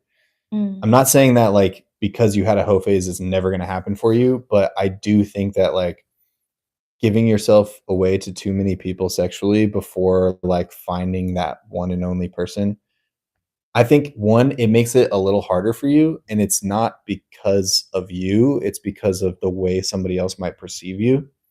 So I'm not saying it's like, it's not because you are viewing yourself in a negative way, but other people might view it in a negative way, and so yeah, I think that it's good to be mindful of that stuff because like I was saying before, like having too many sexual partners, like you're putting yourself in a lot of risk, like disease wise and things like that. And that can majorly affect your future. That can majorly affect your future relationships, your future health, all these things. So I think it's just good to be mindful about it. You know what I mean? And this is going to guys and girls. I'm not saying like only women need to like obey this order, like I think that men, you guys got to be safe too. Men have to just be cautious of giving yourself out too much. And just like if you genuinely want something in the future, if you genuinely want to have a relationship that has this like amazing foundation and bond, you should want to try and start that as soon as possible. I love that advice. Yeah, like you should want to try and start that sooner in your life than later in your life, just so you guys have more foundation and you guys you have time to really get to know somebody before you do things like getting married, having kids. So yeah, just be mindful, I guess. Yeah, great. Or just go have sex with everybody. I do want to touch on that actually. Is that there are people that go through like a hoe phase because they're insecure and they're looking to fill something like a void. For sure. That I'm against. There's a lot of different ways. I think that it's not even that I'm against it. It's just that I don't want anybody to do something because they're searching for love. When I talk about like quote unquote hoe phase, it's more of like you want to try things. You are interested in exploring things, not you trying to bury who you are in somebody else. So I just really wanted to make that clear because but it's also like if everybody just reacted on their like inner lust or feelings that you have, like sexual feelings, if everybody just acted on all of those things, everybody would be going through a hoe phase, but I think that you really have to kind of discipline yourself to a certain extent and be like, you know what, I'm not going to just constantly trying to like have these kind of empty connections. Yeah, like you should want to build a real connection with somebody. Yeah, that should be the goal at the end of the day. So that's my relationship advice. That was great. What I mean? great. Like if you want a real like good relationship with a great foundation, I think that should be your mindset. And obviously you're young, so if you're young, you're not really thinking about like all of that, but I think the sooner you start having that mindset, the better for your life. Great. Because having a relationship, like a really great foundation, a really great relationship is the best thing. I feel it was the best thing for me and for my life. So I always recommend that to people. So you're so sweet. I love you. There's my advice. All right, y'all. All right, guys. So that's going to wrap it up for this episode of Hanging Out Forever. We're back, baby. I know we took a little hiatus on the podcasting, but we're back, baby. And we missed you guys. So thanks for watching, guys. Go like, subscribe, comment. Like, comment, subscribe. Follow us on all the platforms. You guys probably have a lot to say about this episode. Yeah, if y'all got a lot to say, complain about me in the comments. I know I got a lot of hot takes. Or complain about me. Or complain about him. Yeah, we're all brand for once. Everybody's always complaining about me. Everybody's like, this modern woman, I'm gonna just punch her. Whoa. Yeah, just complain. But or agree. Or agree. All right, y'all. All right, guys. Bye. Peace. Great. Or agree. Fast, easy, good. Yeah. Okay, let's change. Do a short one. Yeah. Do a 45-minute something. Do a 45-minute ting. Anybody in the chat now? There's a few people. Somebody said, that's it. I'm going to the dark side. God damn, mommy. I'm tired of these white girls. Okay. Wait. Oh, skip to live. Oh, what the fuck? Yeah, damn, mommy. I'm tired of these white girls. Okay. What are they saying? Ah, my leg. All right. Yeah. Mike Cunningham. All right, y'all. So that's it for that episode. Ooh. Oh, God. I did a bench press machine at the gym and it's killing my legs. Yes, I'm wearing pants. Be serious. So we're going to change. And we'll be back. 2 minutes. 5 minutes. That was great. See?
gut.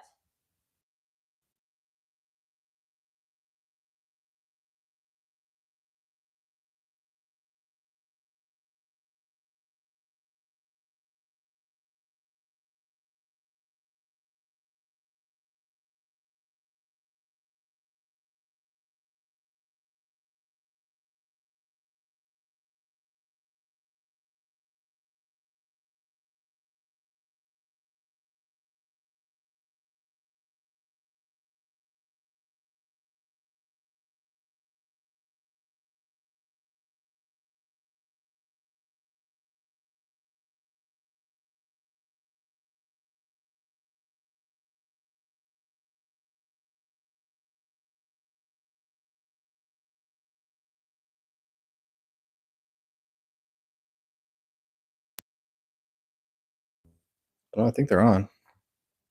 What's going on, guys? Let me turn this off.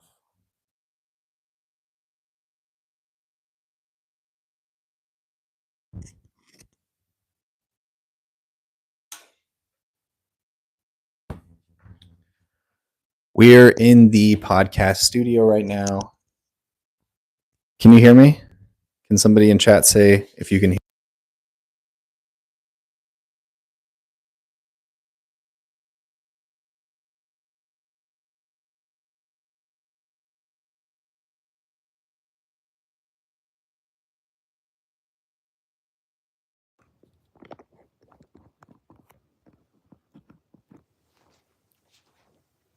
What's up, guys?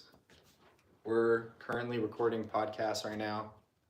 We got the little at-home studio. Oh, yes, you can hear me. Okay. Could you hear it when I was talking into the mic? Because I just unplugged it right now. So there's no more mics. I'm pretty sure that these are dying now.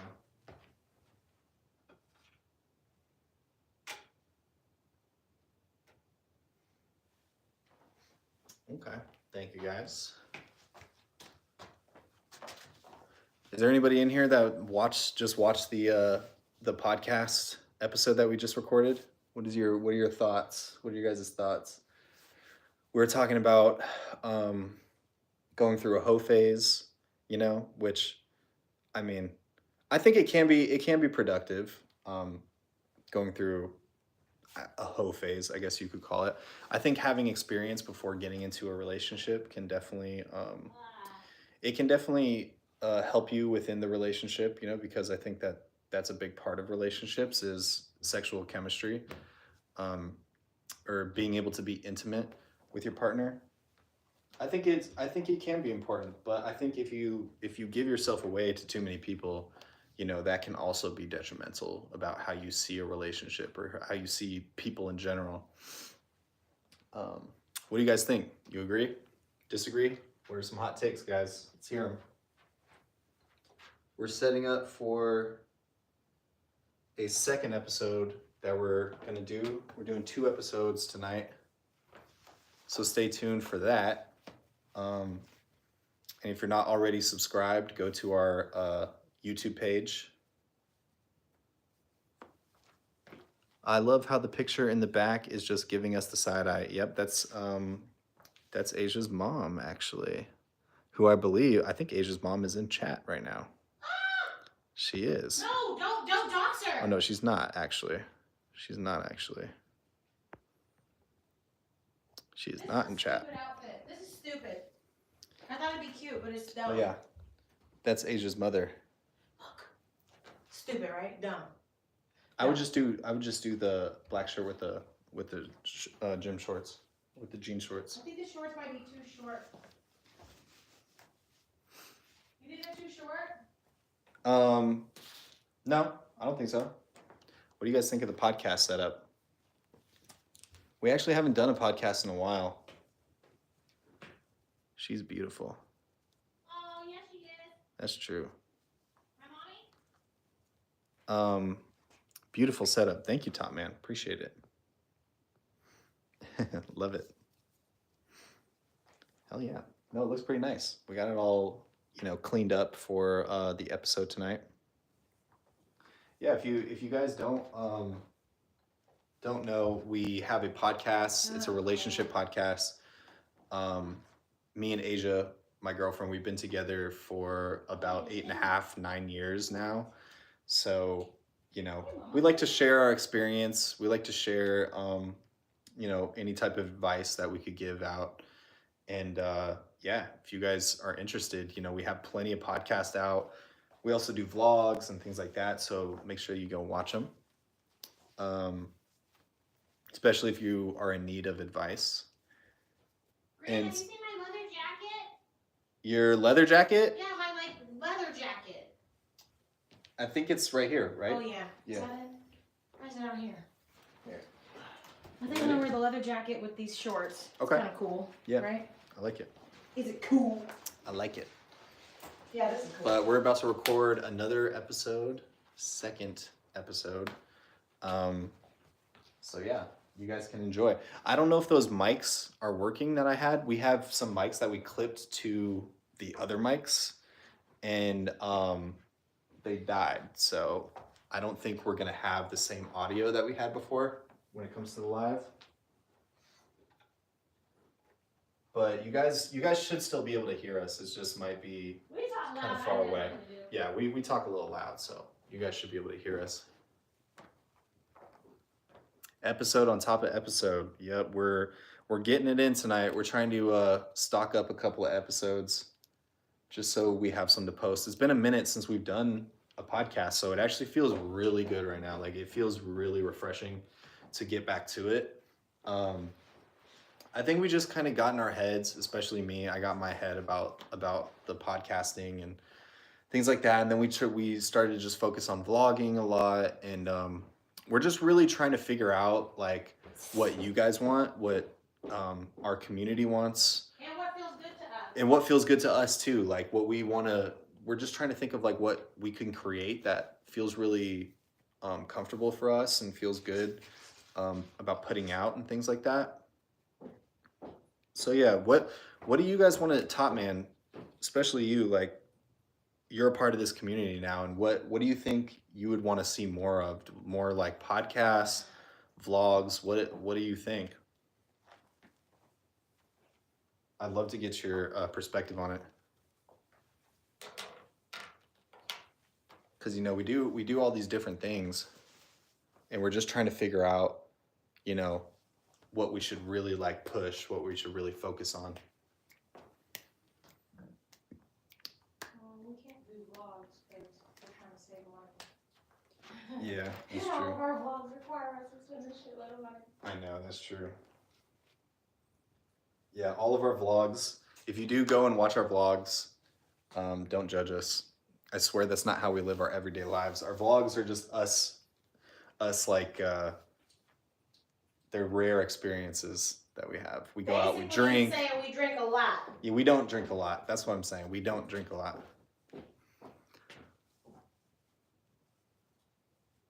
Not gonna lie, the blog you guys did, like that all day stream, I really like that. It was nice hanging out with you guys.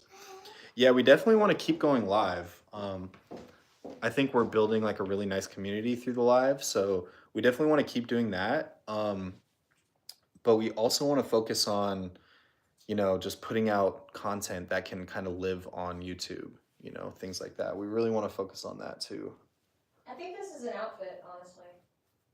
I got my denim. I like it. Let me see. You didn't see me in it. I saw you with the boots. Oh yeah? Yeah, I think it works. That does work. That was cool. I like it. Mm-hmm. We really want to, we want to just, I don't know. We don't, we've been like experimenting with a bunch of different videos recently. So we're trying to figure out like what works the best for us, or what you guys enjoy most, or what will kind of gain more of an audience.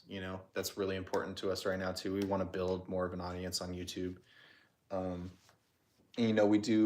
we do a lot of like the street interview stuff, and that kind of lives more on like the social media, like the shorts and reels and things like that is where a lot of the street interview stuff goes.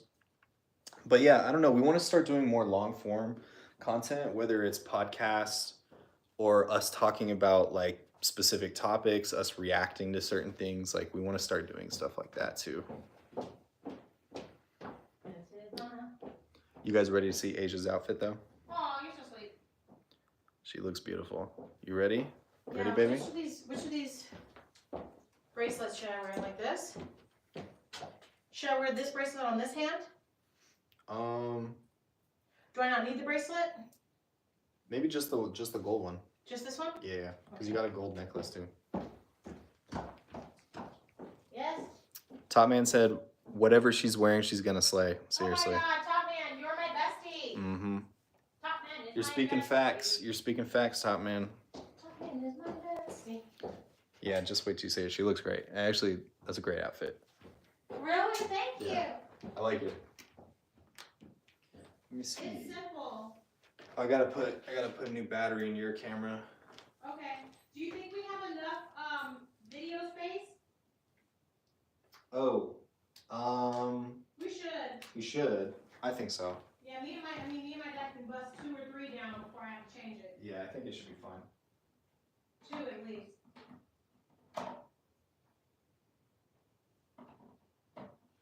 All right.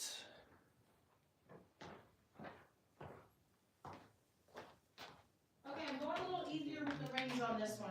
A lot easier. Alright, here's my outfit.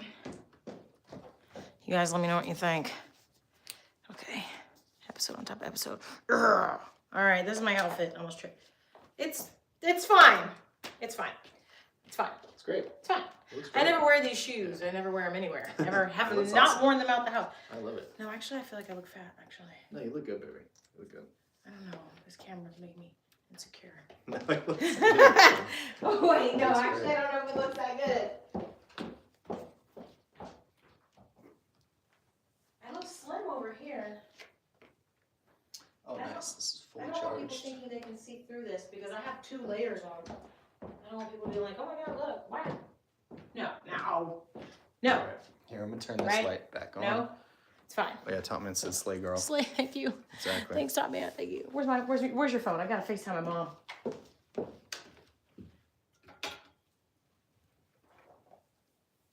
FaceTime. Mama. Oh shit, I can't say that out loud. Oh. What do you think? You ready?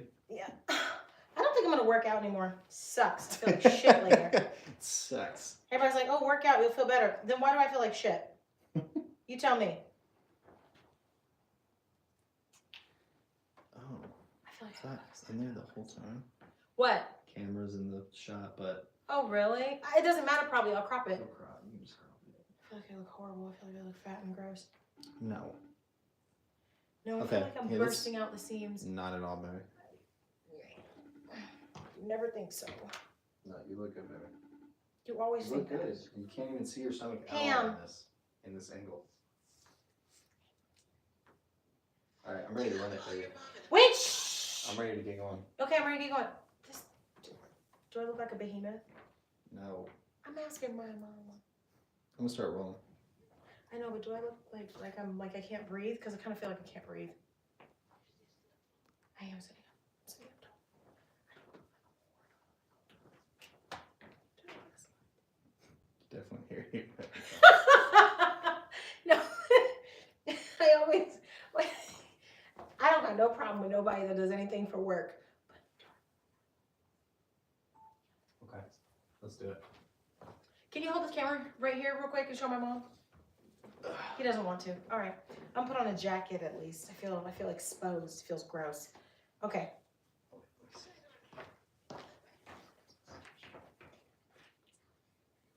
All right, guys. Podcast episode number 2 coming right now. Okay. I think we're gonna be talking What about are the you friend eating? zone. We're gonna be talking about friend zoning. Ooh, yummy bread. Bye, girl. Okay. Yeah. You don't think I look like a potato? Nope. You never think I look like a potato. Look good, baby. I know, but I You feel can't like even see your stomach at all in your camera. I know, but I feel like my stomach looks all like rolly or whatever. Mm-mm. Should I put on a jacket? Great. It's good for clips. The jacket. Vibe. You look great. I feel like I can't breathe. My stomach. Let's do it. Do the shorts look too short? Am I too revealing? Nope. God, you don't ever think I am. They're not. I'm telling you the answer. I'm answering you truthfully. Do my legs look like I haven't been working? Okay. All right. Let's do it.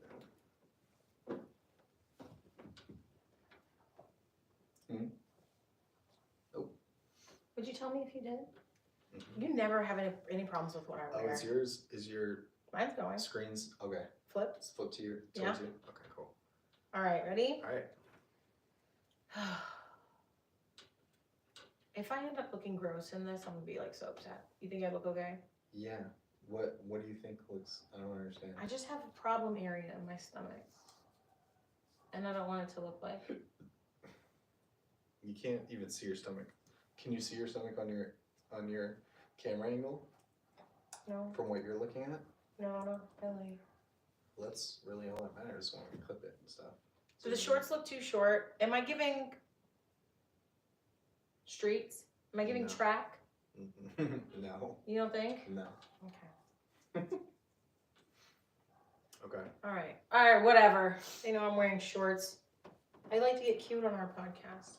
I just don't want guys to say gross stuff on YouTube because YouTube people are gross sometimes. They say gross things, the men. They say really gross stuff. I think that's gonna happen regardless. Okay. Okay. Well, everybody in our community is really amazing, but some people say gross stuff on YouTube. Grosser than anywhere else. Yeah, YouTube's where all those scumbags are. Don't say that. That's not. You gotta work on yours. You need media training real bad. I'm not saying that everybody on YouTube is. Not you guys, obviously. I'm not saying everybody on YouTube. I'm on YouTube. You know what I mean? I know, but you need media training. Yeah. Come on, girl. Okay.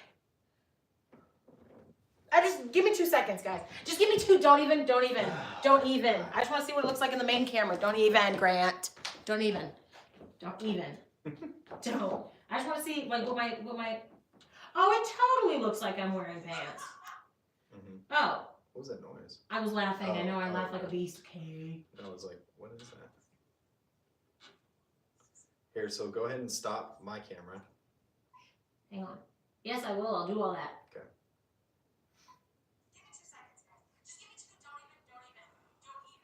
Oh, drama queen. I'm putting on a jacket and call it a damn day. Where's my jacket? Where'd I throw it? Over there? In here? Right here. This is my comfort jacket. I need a new one. Okay. And now I'm ready. It looks cute with the jacket too, though, right? Yeah, it does. Period. All right. Now we're in it. We're going. Here we go. She feels like she's clothed and modest, even though she's wearing shorts.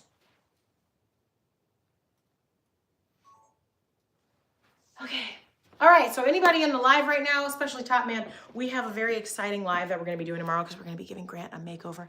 Oh, you're giving cute. Thank you. Top Man, you're so nice. Okay, kitty. Move it. Move it or lose it. Mama, please. Move. Seriously, go. Excuse me. Damn. Oh, all right. Shit. What? I forgot about that light. Oh. See, it's a good thing I was having that crisis. You need to plug it up. No, is it dead? Yeah, but I mean, just plug it into... No, that's not how it works. This light takes forever to charge. Ugh. Like forever. Really? No, usually it takes pretty... Whoa. Use that. You're going to use that outlet too. I don't need it. This cord is super long. Ugh. Well, it's It will. It's on. Let's just start, Yeah, just and give it'll it a turn on second. whenever it wants to. It'll just do its own little thing. Okay. I feel better in this. Hey, Mama. Hey. You gonna yell at me? Whew. Move it, please. Go, kitty, please. Okay. Here, you gotta... That cord is 100% in the shot. Oh, damn.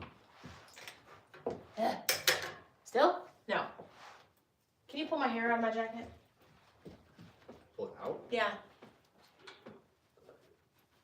Ooh. Thank you, Martha. All right. Let's roll it. You want to try turning that off again? No, sorry. I already turned it on. I told you it needs time. Does that charger work for it? Yes, it Phone? works, man. Here, turn it off and let it just chill for a second. What does it say on the thing? Grant, it says 0%. I know how this thing works. I bought it, so I know. Okay. It takes a minute to turn on. Okay. It can't just turn on just because you plugged it in. It needs like 1% at least, and it's at 0. So if it turns on, turns on. If not, totally fine. Okay. Sorry, guys. All right, we're getting it going now. Oh, actually, with the jacket, it's kind of a little vibe. Mm-hmm. Looks good. Thank you. All right. Should I start this over? No. Okay. Rolling? Yeah. You want to start us? Yes. Okay. Okay. She was staring at me crazy. What's up, y'all? Oh, no. Okay. What's up, y'all? Welcome to the Hanging Out Forever podcast. My name is Asia Corinne, your host. I'm here with my boyfriend of almost 9 years and co-host. Grant Blackwell. And we are here doing another episode, and you know that we're besties, and besties keep it real, no frou-frou shit. So we finna get into the topic of today, which is something I keep seeing online, and something we've seen for years. Yeah. And it's the friend zone. The friend zone. Boo! The friend zone, boo. I don't care what anybody says, the friend zone does not exist. I mean, I think that does the friend zone exist? I think that there are situations where one person likes another and they would like to be in a relationship or they'd like to be romantically involved. Okay. But then they end up being friendly involved. And so what do you call that? I call that your problem, not mine. I know, but I mean, I think it's just giving a name for that situation, the friend zone. Okay, so my big gripe with the friend zone, my problem with the friend zone is that normally, probably like 98% of the time where the phrase friend zone is used is in the hands of men. And men are like, oh, she friend zoned me. Oh, I was friend zoned, or making fun of their friends for being friend zoned, whatever. If the friend zone is real, it was definitely created by women. What? Created by women, but perpetuated by men. Okay, I'll give you that. I disagree, but I'll give you that. Yeah. My whole thing is just because you are a man in my life does not mean that you are entitled to my body. That's what the friend zone is. So when men are like, oh my God, she put me in the friend zone. How could she do that? I'm so nice to her. So you're saying that your kindness is transactional? That's gross. What a gross way to be. Don't be nice to me. Kindness is transactional. Men's kindness is transactional. So men who are like, oh, I do all this nice stuff for her. Like I hang out with her, or I pick up when she calls me when she's sad, or like I walk her to her car at night after we've hung out. I'm not going to do those things anymore because now she's interested in another guy that's not me. So your kindness is transactional. You're only nice to women when you feel like you can get their body out of them.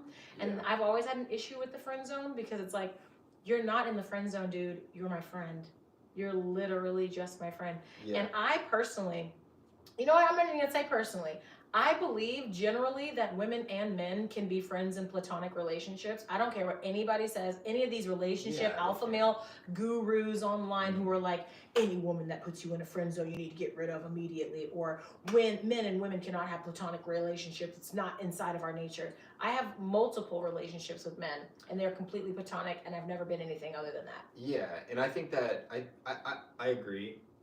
I do think that the friend zone is a thing, though. I think, really? Yeah, I think that women can, and it's not just for men. I think women can be placed in the friend zone as well, where they're like, they have feelings for a guy, and he either starts dating somebody else, or he just doesn't see her like that, or they've been friends for a long time, whatever it may be. But I think that I do agree that if you are friends with somebody and you start having you start becoming attracted to them romantically, I don't think that it's fair for you to just be like, well, because you don't want to date me, like, bye. You know what I mean? Like, just be friends with that person. Be friends with that person, but move on romantically. Right. Like, go find somebody who feels that same way about you. You don't have to dwell on this one person and be like, oh, you friend zoned me. You know what I mean? But I mean, that probably does hurt, though. I can see it. Oh, boo-hoo. But baby, Boo-hoo. people have feelings. People have feelings, and sometimes you can't control those feelings. Sometimes Right. you're like, I really like this person, but also I think it's on you to make sure that you are very clear with somebody about your intentions and about your romantic feelings towards somebody. So I think that if you're feeling that way about somebody, you should let them know. Okay. You should let them know how you feel. Mm-hmm. You shouldn't just like be this you know, be this person who's just like, oh, she doesn't like me like that, or oh, she's talking to this other guy. It's like, does she even know that you like her? Like, you can't just like do all these nice things and just expect the woman to know what your intentions are. You know what I mean? Like, you could just be a friend, Right. doing friendly things for another friend. I think that you need to speak up and make sure that they know that the intention is because, hey, I like you, and I would love to take the next step in this, whatever it may be. I'd like to become your boyfriend, or I'd like for us to get in a relationship. I think you need to make sure that you're communicating that, because if you don't, then you'll trap yourself in the friend zone. Okay. And then I think it's hard for people to view somebody after they've already placed you in like a box. Like if you're just doing friendly things the whole time, your conversations are constantly friendly. We were friendly. Things. Yeah, and we were friends. Yeah. I wasn't expecting us to. But you liked me. I did, but it was like, but you were in a relationship, and so I was like, I'm not stupid. I'm not gonna like just put all my eggs in one basket. I was still like trying to pursue other women, do my own thing, because I'm like, oh yeah, obviously I like this girl. I like her as a friend. I also like, if she was single and I was single, like I would date her. Okay. Totally. But I'm not going to dwell on like, oh, she doesn't want that with me, or oh, she sees me as a friend. I wouldn't dwell on that. I would make sure that I'm like pursuing other options. Okay. I don't think any person should do that, just like pursue one option when you haven't even expressed to them that you feel that way about them. I understand that. I do still stand on that the friend zone doesn't exist for men and for women, because I get that we are a part of a culture and that the world has a tendency, and honestly a necessity, the world has a necessity to label things, to categorize things. Yeah, it's just so that it's easier to understand nature. And then it becomes easier to digest, right? Yeah. But that being said, there has to be another way to categorize the friend zone. Because if I like a guy and he doesn't like me back, he didn't friend zone me. I like him. I'm the one that like had these emotions towards him. So it's unilateral, right? But if it was bilateral, if he liked me and I liked him and we were thinking about getting together and all of a sudden he was like, halt, we should remain friends, then I can understand that being labeled as a friend zone. But for me, there has to be two romantically interested parties for you guys to be zoned anywhere that makes sense. Other than that, you just have a crush on somebody, and people go through life with crushes. So it's so weird to say, oh, I have a crush on this person, they don't like me, they friend zone me. Yeah. That's almost like a parasocial type romantic-esque relationship where you're crafting this narrative in your mind about, oh, I could be with this person, this is what it would be like if I was with this person, blah, blah, blah. They express that they're not interested in me. Now they put me in the friend zone, and then the repercussions from that, a lot of people get mad. And it's like, you can't bully somebody into being into you. Well, you never see guys who actually get women talking about they're in the friend zone. You know what I mean? Like that doesn't happen. That doesn't happen because they move on, or they pursue other options. You know what I mean? Like they don't get stuck in this idea of, but I want to be with you, and like you just want to be friends. They move on. Or they're just like, they're cool with the idea of like, oh yeah, you're my friend, and then they move on. You know what I mean? I think like some guys, I'm talking from a male perspective, like some men who say that they get put in the friend zone, it's just as much on you than it is on the woman, because you're allowing that to happen by you either not speaking up or you not showing your true intentions. Like you're kind of hiding in the friend zone because maybe it will progress how they feel about you. But you have to be clear. You have to make sure that you make your point is coming across, like, and you're intentional. You know, you have to make sure that you're intentional with them, or else they're just gonna be like, oh yeah, you're my friend. Right. That's Because a good point. like it's normal for women to have guy friends. You think that women and men can be friends platonically? Yeah. You think it's appropriate for women in relationships to have platonic relationships with men? I think it is, but I think that if you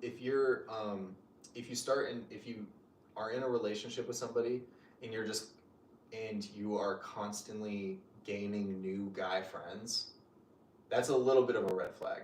I think that if you start dating a woman and she already has like 2 of her best friends are guys, that's okay because they were there before you. You know, they have that history. That like time has kind of stamped them as, you know, people in her life. And that just looks so weird for you coming in being like, yeah, I agree. Hey, you can't be friends with this person, you can't talk to them. Like, that's not a good look, you know? So that makes sense to me. But if you start dating somebody and they're constantly like gaining these new guy friends. What about like 1 or 2? After you start dating? I've made like 2 guy friends since we started dating. Yeah, but it also depends on is it like work related?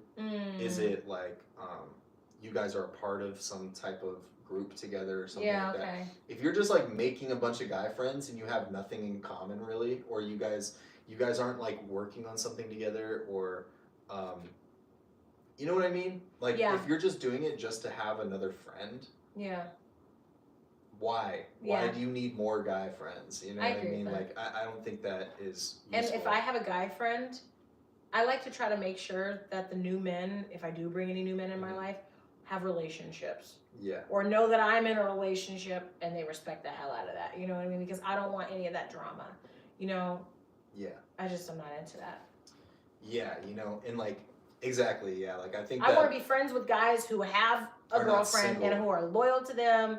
Yeah, that way it's not weird. There's no ambiguity. You're not hanging out being like, does he like me? Like, does this feel uncomfortable? Like, am I going to go back home to Grant and feel like I was on a date with somebody else? No, you're not, because he's got a girlfriend. Yeah, that, and like, that's what I'm saying about like you guys having, you know, careers in common or something like that. Like, especially when it comes to creative, like when you're in a relationship with somebody who is a creative, you're constantly collaborating with people. You know what I mean? Like I think it's actually different if like your girl works at a bank and she's hanging out with this dude all day. Agree with that. She's hanging out with this dude all day and she's like, oh, he's my friend. He's my new friend. We're gonna go to lunch. Happy hour. Yeah, like the hell you are. And you guys are gonna talk about what? Banking. You know what I mean? Like, yeah, like not banking. You guys are gonna be talking about like your like interests in your life and stuff like that. Where if it's somebody that's in a creative field with you, you guys are probably gonna collaborate on a project. You guys are going to, you know, whatever it may be, if it's film or anything creative, you guys are gonna collaborate, and it's more focused on the creation and the work. Yeah. More than like you guys just getting to know each other. Good point. Because like you don't need to like start hanging out with random dudes that you just met for no reason.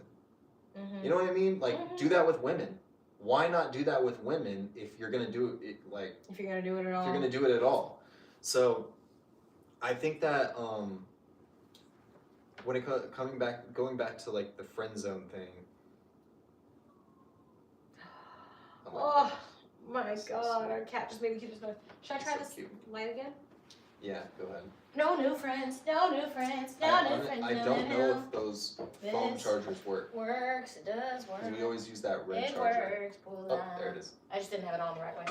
I thought that the off was on because it is weird. Okay. Hey kitty, hey.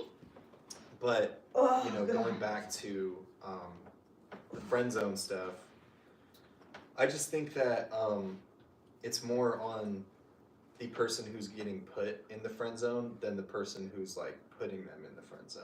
You know, I think that person is usually scared to share their true feelings, or they're not used to talking to women, so they're not used to expressing themselves in that way. So it's kind of like ambiguous of how they even feel in the first place. So like you can't blame the other person for being like, oh, we're just friends. Like you've never expressed. Like, even if you have flirty moments or something like that, it's like, yeah, but you haven't, like, actually expressed exactly how you feel. Mm-hmm. And you need to do that with people.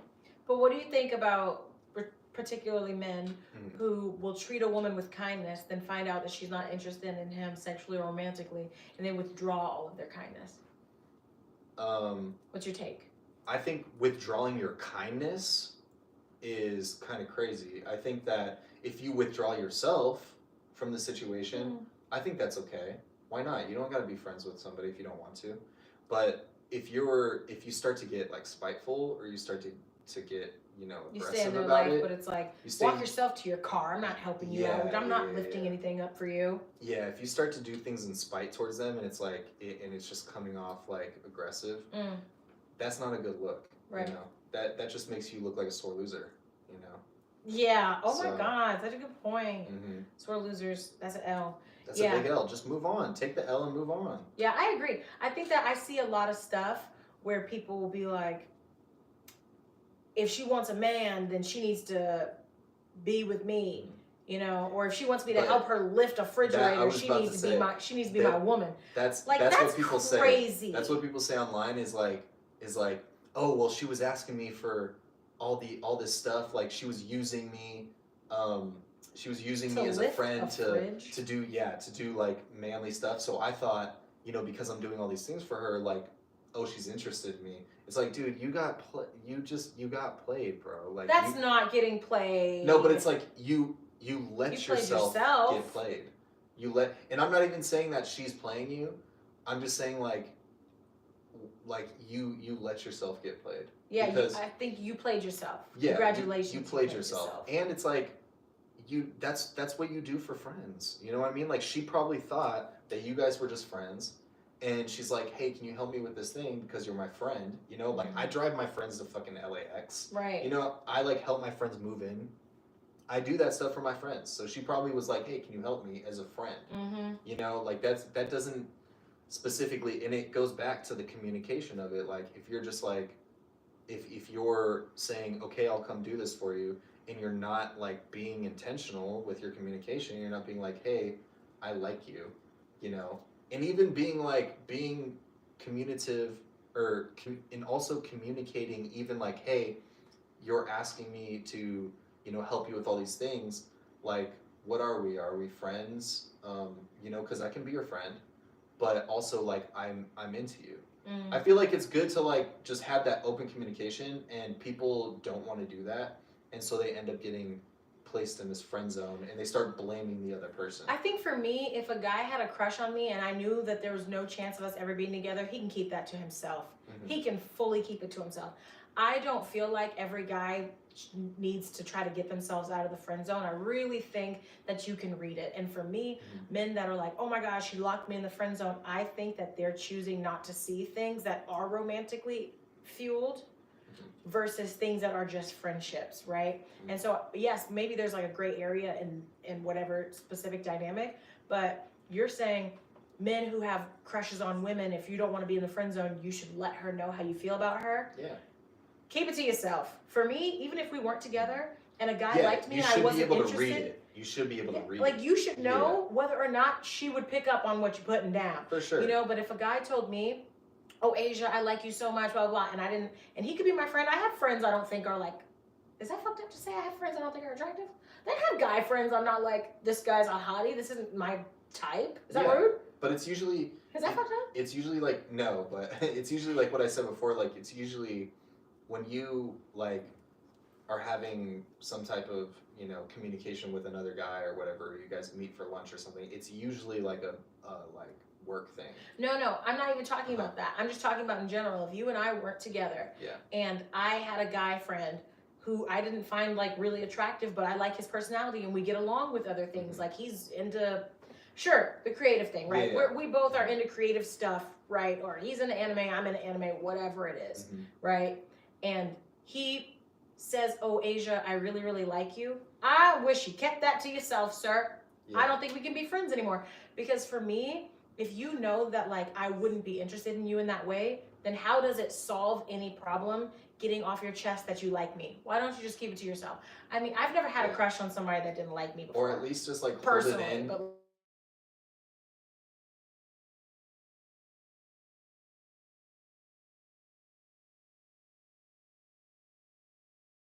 fine. That's fine. Screw it. You know what I was saying. Okay. What am I saying? What was I saying? Saying something about what you just said. Oh yeah, I'm just saying that like, if I have a guy friend and he says, "Hey, I like you," it would be way too awkward for me to continue the friendship after that. Yeah. Because now every single thing we do together, I'm wondering if he's thinking it's a romantically, it's romantically fueled. You know what I mean? They should be able to pick up on that, like you were saying, like. Romantically motivated. That's the word I was looking for. Yeah. And I mean, you should be able to pick up on that, like, and I mean, it's so Did you know that I liked you? obvious. Huh? Did you know that I liked you? Did you feel like it was? No, I didn't think that. But well, I don't know. I knew that you liked being around me, you liked hanging out with me, but I didn't know if you wanted it to be romantic or friendly. But at the end of the day, I was like, I'm not going to like sit around and wait for like an answer from you, or I'm not even gonna require an answer from you. Yeah. Because I'll just go do my own thing, like, you know what I mean? Like, he did. I don't know, but you know, like I'll just do my own thing. I'm not gonna dwell on like whether we're friends or we're romantic or whatever. Like, I loved having you in my life, so I was just kind of like, I'll take it for whatever it is. And so I think that that's the answer to that, is like, if you are feeling you know, if you are feeling this connection with the person, just keep it to yourself. And if it evolves into that, then it does. If it doesn't, then it doesn't. You know, but it's like, but I do think that the women hold the power in that situation. I think that if a woman, typically, if a woman is into the guy, right away they know. Right away the connection. Right is away like, the woman knows. Right, like at any point, the woman can change the friendship into the relationship. Yeah. But I don't think it's always the same with the guy. You know, it's like what you just said, like, I wish you didn't tell me that. You know what I mean? I think that the woman kind of holds the reins for that. Which for the advancement of the relationship. For the advancement of that. Yeah, I like, agree with that. It's always like, you know, I think the majority of the time, the guy is into the girl. You know? Even if it's your friend. Yeah. Because if you're like willing to be friends with somebody and like you trust them with everything, and like that's already like steps to a relationship. So I think that it's up to the women that in that sense to, if she's feeling that same way, then she'll direct the relationship into that way. But what you have to do as a man, and you have to be respectful, you let her take the reins on that, you know? But I also don't think it's a horrible idea to like maybe let them know how you feel. But if you're not getting anything back from that person, like if it's like so obvious that they just want to be friends with you, then just hold it in, bro. So there's discourse online, and honestly, there's some truth to this, where men are like, oh, it makes women uncomfortable unless the guy's attractive.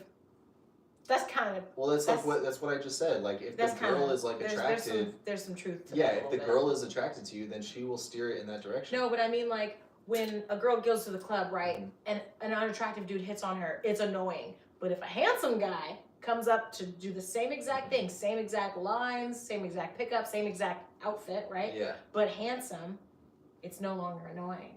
You know what I mean? It's like, oh, that's fine. So I think that what you're saying is right, but also like, this is so messed up. I can't control how I feel. But if I had a friend who I felt was unattractive and he had a crush on me and he let it be known, it'd be very hard for me to continue that relationship forward, because I would be scared that everything we're doing together, he thinks is romantically motivated. So like, keep that to yourself. But if I had another friend and he was attractive and he let me know how he feel about me, I would be less weirded out by it. Well, if you're attracted to them, then like, I'm attracted to them, but that doesn't mean I want to date them. Yeah. You know what I mean? So it would still be like, you're handsome, but I just don't want to date you. But it just wouldn't be as weird. It'd be easier to deal with a hot person having a crush on you. I think that just comes down to like, that's so shitty. But that comes down to also like people.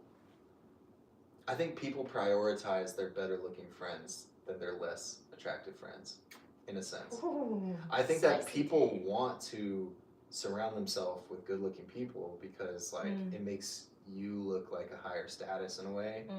You know what I mean? Like, that's pretty real. That's super real. You know, that is real. Like pretty girls be having pretty friends. yeah, like I wanna like surround myself with like some good-looking dudes. You want to think like, your homies are hot. What did you say? You want what? I said you want to think your homies are hot. I don't want to think my homies are hot, but I want like people to look and be like, oh, that's a cool group. Yeah. It's a cool group of guys. Yeah. Okay. You know what I mean? Like, I think that to a fault, I am like wired in that way. You know? Really? Because there's certain people where like I'll go hang out with them in public. Okay. Compared to people that I'm like, hey, let's just like kick it on at the end. No, Grant. Not. That's so bad. Who do you have that's all your friends are attractive? No. Let me give Name you one of your friends. Even hint. I know.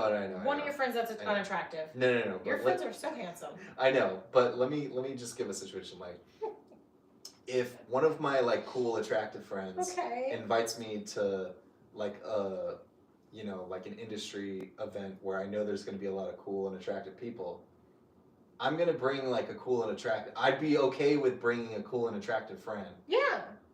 But I wouldn't be cool with bringing somebody who I think is like not up to that par. You know what I mean? Yeah. Is that messed up? I don't know. Or even I don't know. because this has happened before where one of my cool homies. Let us know, chat. Is Grant low-key a piece of shit? I feel shitty for saying this, but there's been a specific event where one of like my cool homies was like, hey, come to this event, and it was like a Kanye event. It was like all these Kanye people. Yeah. And he's like, come to this event, like it's super low key, come. It's at this mansion in fucking LA Hills. And so I was like, okay, cool. I was like, and he was like, it's cool if you like bring people or bring somebody, it's fine. And I was like, okay, cool. And so I hit up one of my other cool homies. Ooh. Oh, cool homie. Doesn't matter. Yeah, cool. I hit up one of my other cool homies, and I'm like, I'm gonna bring him because he's cool. Oh, I know where this is going. Okay. And I hit him up, and I'm like, yo, do you want to go to this event? Like, he said I can bring people, and my homie was like, yeah, I'm with this person, who I love that person. I just don't want to bring that person to this type of event. And so I was like, yeah, hold on, let me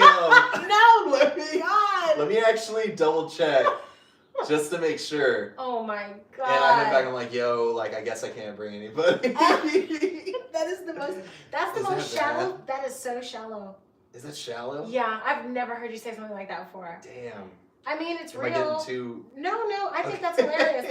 Grant's starting to put out hot takes, guys, and I'm kind of really into it. I mean, it's just like they're you know. Oh no, I think it makes sense. It's like, very superficial. Clock. Okay. All right, sorry guys, we're doing What are this. people saying? I friend zoned my guy boyfriend, and he's no longer speaking to me. Oh, Bethany, that's the worst. Sorry, we're not really able to read the chat, but that's the worst. Is there anybody else? But you didn't friend zone him. It's not your fault he has a crush on you. You're a cute hottie. You can't control being a cute hottie. Your camera's at 3%. Oh, is it? Yeah. Okay. Lithium batteries? Yeah, they're over there. You're gonna have to refocus it too. Probably. Shit. Oh, I hate that. Damn! That's a piece of shit. Okay, are the ones that aren't in the charger charged? I guess I could just find out. Yeah, that one should be. Oh my god, I love that you're shitty. It's a piece of shit. Whoa. I'm Hey, finding man, out new things about you. That's me being pretty open. I'm into it. Yeah. Finally, guys. What time is it? We'll be done in like 15, 20 minutes. Finally. Y'all, we've done this entire podcasting journey without Grant really being that open. And now he's dropping hot takes and mama like. Hot takes. Hot takes. Look here. Holy.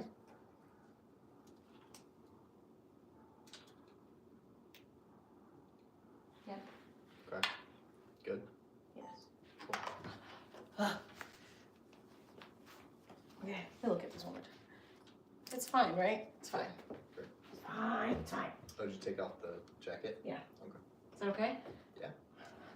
I just think it's better for clips. You know, men love to hate on women that they think are attractive, so bait them. Masturbate them. Sorry. Your is it? Yeah. Sorry.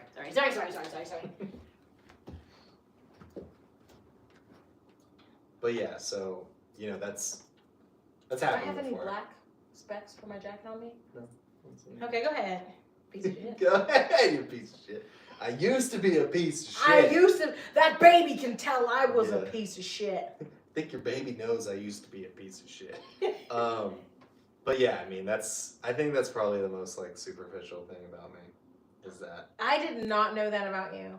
So Yeah. if you invite me to parties, it's because you think I'm hot? Well, yeah.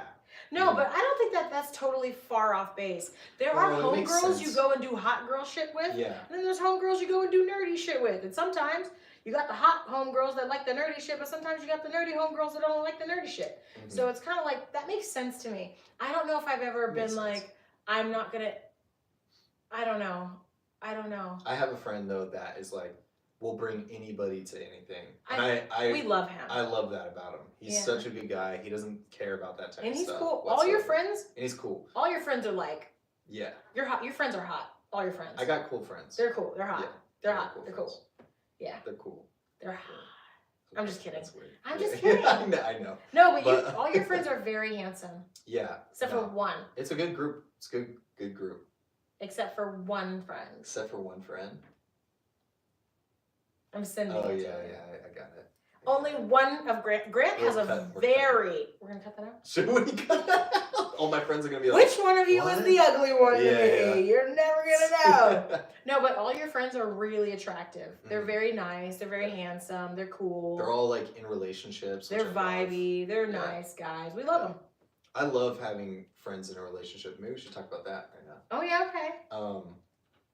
Yeah, like I have a lot of friends and all of them are in like healthy relationships. We love their girlfriends. Oh god. You know, We love 'em. they're in relationships with great people, healthy relationships.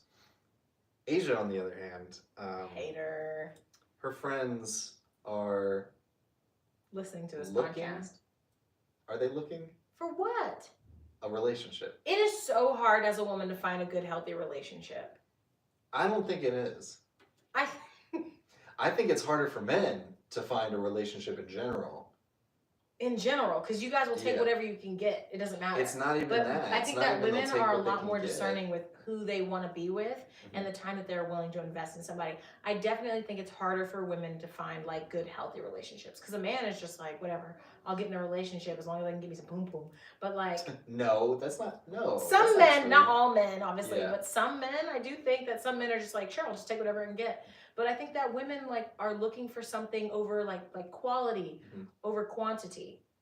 But anyway, go Yeah, ahead but and shave. the Keep I shaving. think that the quality is different. The quality mindset is different too, because it's like when you say like a woman's looking for quality, that means that they're looking for what, like physical features. No, like a quality relationship. Like you and I. Like Mhm. we have a quality relationship. Obviously you're hot, Yeah. but But I mean, I think that there was. I'm sure that like there's been plenty of guys who have come along in some of their lives okay. who are probably like would be great boyfriends for them, Mm-hmm. and maybe they don't meet certain physical requirements.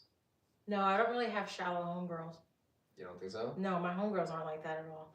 No, like one of my friends was in a relationship with a guy and he randomly broke up with her because they hadn't like done it yet. Yeah. That's crazy. She really liked this guy. I know. I even liked That him is for a messed up. second. That is So messed I was up. like, oh yeah, like That's he sounds totally like a on the really guy. great guy. Yeah. He had done all these nice things for her just to Mhm. what? Turn around and be like, no, if you're not gonna put out, I'm gone. That's Yeah. psychotic.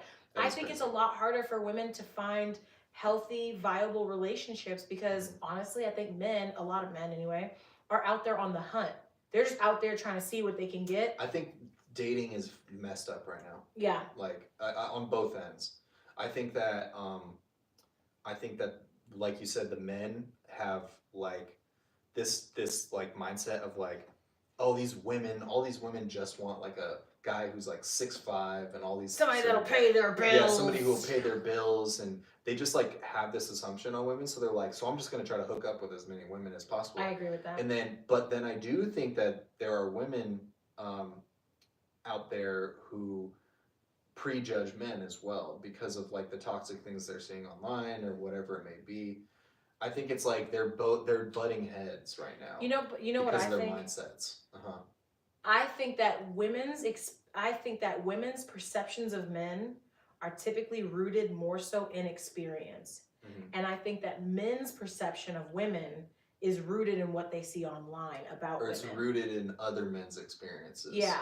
Because what I've noticed online is all these men complaining about, oh, this woman wants me to pay her bills, and all women want to do is act like city girls, and they just want to spend your money. And it's like, dude, you're not even the kind of guy that's making enough money for this woman to spend. So we're not talking about you. You're not even talking about you. What are you talking about, you know? But a lot of the women that I see online, when they're complaining about men, this is kind of almost a universal like experience that women are having of men, which is they expect me to have sex all the time. They always want me to be pretty. I always feel like I have to be on. Again, this isn't all men, but I would say that a lot of the experiences online that I'm seeing women talking about having are actual things that are going on in their everyday lives and the lives of women adjacent to them, versus like in the manosphere world, the conversations that they're having are kind of just in the online manosphere. The conversation they're having about women, I don't really know a lot of women like all men are saying women are online. They're like, oh, they're gold diggers, they only care about your money, they just want you to pay all their bills. Most women aren't like that. You know what I mean? Yeah, there's not really the equivalent of like a red pill guy who's just complaining about women all day is a gold digger to a certain extent. You know what I mean? Or that's the opposition. Those are the two oppositions. It's really hard for me to agree with that because red pill men are complaining about all women. Gold diggers are going for men that want money, so they're not complaining about all men. I personally think, and like maybe this is where I see eye to eye, I guess, on, you know, playing devil's advocate. You know, like I think that dating somebody for their money is very superficial. I don't like that. I think it's not going to last in the long run. If it's just based off of finances, it's just not going to last. You know, that's not a healthy dynamic for a good relationship. And maybe these women aren't looking for a good relationship. Maybe they're just looking for a meal ticket. You know, and that's their choice. But you know, it's something that I don't agree with. You know, like I don't like that. I don't like that just as much as I don't like these guys who are out here just shitting on all women, because I think the majority of women are okay with going 50-50. They're okay with like finding a good, nice guy that they can build a life with. They're not expecting these men to just build their life for them. That's not the majority of women. But there are women out there who are expecting that from men. Right. I totally think that that's the thing, you know? What I find interesting is women get demonized for wanting a man that is willing to pay all of their bills and a man that's a financial provider. But men do not get demonized for wanting a woman just because of her beauty. And those things to me are the same. Yeah. To me, those things are the same. A man that wants a woman solely because of her beauty, doesn't care if she's smart, doesn't care if she's funny. See, that's not doesn't care if she's interesting. Yeah. Right? Yeah. He wants her because of her beauty. That's the same thing as a woman wanting somebody because of his money. Those people often go together. And so what I don't see a lot of is people talking about how those two relationships are equitable, right, to each other. That they both balance each other out and that they make sense. People are always focused on, oh my God, she wants me for my money, she wants me for my money. But the moment a man wants a woman for his beauty, it's supposed to be acceptable. It's the same thing. I agree. It's the same. Because it's not a good foundation. It's a superficial foundation. I mean, I don't like to judge on like what other people got going on. But if you're dating somebody just based on their beauty, like, how are you going to find any type of connection there except for a physical connection? But that's going to die out so quickly. I don't always judge other people's relationships based on my foundations of what are important to me. There are some people who are women, right? And all they care about is being pretty, and they want to be with somebody that all they care about is them being pretty. But how many times do you see a woman who's dated a guy for money and the guy ends up cheating? The guy ends up like switching out a younger model later in life. You know what I mean? Like that is a stereotype for a reason. Right. That is more likely going to happen. I Whether than comparing it to you find somebody who is in the same like tax bracket as you are, in the same position in life, and you guys build together. Like who's gonna stay together longer? You but not everybody's relationship is about longevity. A lot of people. Why wouldn't it be? Because there's some people value things differently. If I valued a man that could pay all of my bills and I'm not lifting a damn finger, then I would go and find that. You know what I mean?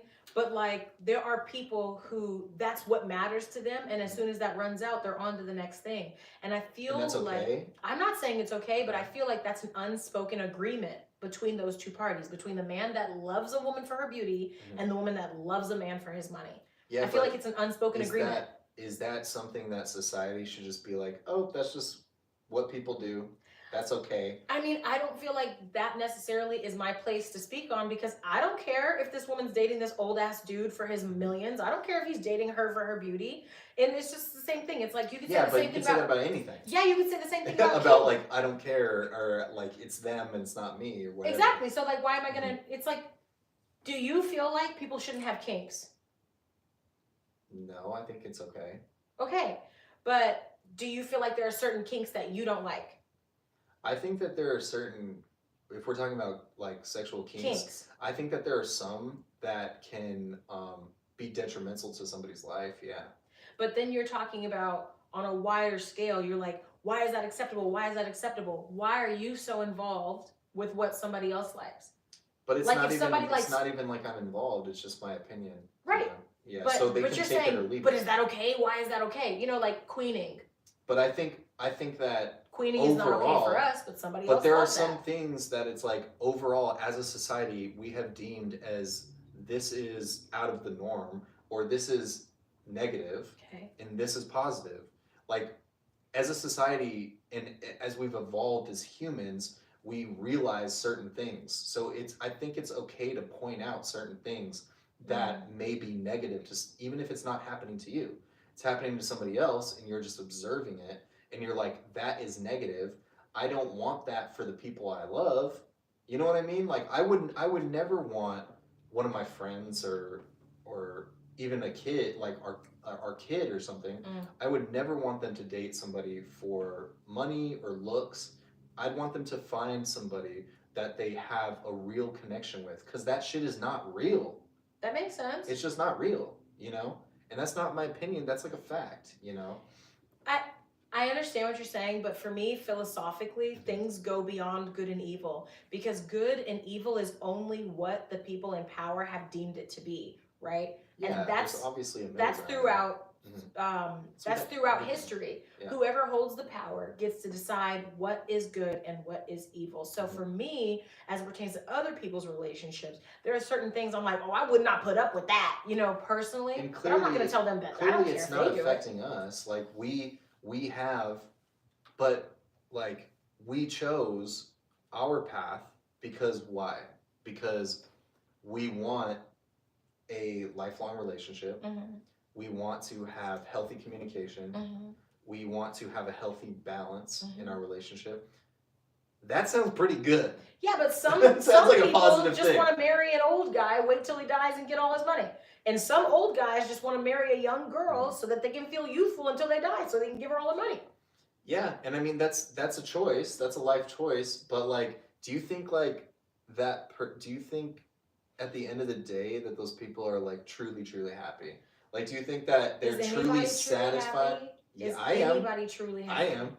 You're so cute. I'm serious. Like I am like truly like so happy in my relationship. I feel so lucky that I have you and somebody like you in my relationship with me and my partner in life. Like I feel amazing every day because of it. And I feel excited about the future. You know what I mean? Like I feel like if I was just in a relationship for like, oh, this guy's gonna die one day and I'm gonna get his money, like that's so bleak. Yeah. You know what I mean? Like, yes, you'll be able to buy whatever you want, but like you're gonna be alone. Like, and I promise you, like, building a relationship with a partner and then getting that money, because you're gonna have like the best support system you could ever ask for right next to you. So honestly, like everything feels like it's possible. Everything feels possible when you have the right partner next to you. And so you use that and you become financially successful from it. You know what I mean? Like you both do. Mm-hmm. And so once you build that, then you guys get to experience it together and you guys get to cherish it together and you guys get to go on trips together. Like going on a fucking, solo trip to Rome, maybe that'll be cool, but also like it would be even better with a partner, a life partner there, and you can experience all these things together and you can watch them experience it. Like that is way better than just doing it by yourself. Mm-hmm. You know what I mean? So it's like there's so many positives to building a real relationship that's not based off of money. It's not based off of superficial things. That's true. And that's just the facts. You know what I mean? Like, yes, that's my opinion, but it's also like so obvious. Mm-hmm. And everybody knows that. Everybody's realized that. I agree. And I understand that not everybody can find that, because I think that dating is totally fucked today. Yeah. You know what I mean? Like dating is completely messed up. Like everybody is fighting. Everybody thinks one thing or another about each other. But if you are able to find that person, which I think a lot of people are finding, mm-hmm. I think that it's probably like 50-50 right now. That there are people who are actually finding good relationships and good people to be with, and then the other 50% are just kind of guys who already have this, preconceived notion towards women, and the women have a preconceived, like, what would you call it? They have a specific, like, ideology? Not even ideology. They have like a plan. What's like another word for like a plan, or like they have a roadmap, foundation. No, they like schematic. No. Like something that they want to do to tactic. Yeah, but it's not tactic. I don't know Okay. what I'm thinking of. God damn it. It's okay, you're doing great. Yeah. But I think that, the men already have this preconceived notion about women, and then the women on that side kind of have their eyes set on something that's like just not healthy. It's not both sides aren't healthy, Currently in the current dating scene. Yeah, but like what I said, like 50% of people are finding their soulmates and Which things we like love. that, which we love. And then I think the other 50% are, in this gender war at the moment. So it's kind of, they're caught up in it. I agree with that. Like the men are like, oh, these women, just want me for my money, or these women are all hoes and all this stuff, and they, yada yada. And then like the women are like, oh, these men aren't shit anyways, so let me just use them for the money. You know what I mean? Like I think that there's kind of like this back and forth going in that situation, and so, or in that aspect, and it's just creating, it's creating hysteria online, but it's also creating a bunch of fucking single people, who are just at the end of the day not happy, and even that's the thing too about like even the women who their mindset is like, I want a man with money. It's a lot harder than you think, I feel like. To get a man with money? To get a man with money. Well, that's an interesting point, because just a person with money, not even a man, like people in general. It's rough out here. Because I think that the majority of people who are making like really good incomes right now, they're in relationships or they're married. Maybe. You know what I mean? One of the things my dad always says, well, I'm not going to say that, but what I think is interesting is there are a lot of women who will say things like, oh, I want a man to pay all my bills. Oh, I want a man to do this. Oh, I want a man to do that. 50-50 is a joke to me. I would never pay 50-50. Are you ready for what type of man that means for him to be? That's what I was You know what I mean? There's a very specific It's not all men, right? But there are, for the majority, a very specific caliber of man who is willing to do all those things. He's going to pay all of your bills. He's going to do this. He's going to do that. He's going to make sure you don't have to worry about a bill, whatever, right? But he also wants you to meet a certain standard of what he deems a woman to be. Yeah. And if you want him to provide for you financially, for me, it's not unfair for him to be able to ask, this is exactly the box I want to fit my woman inside of.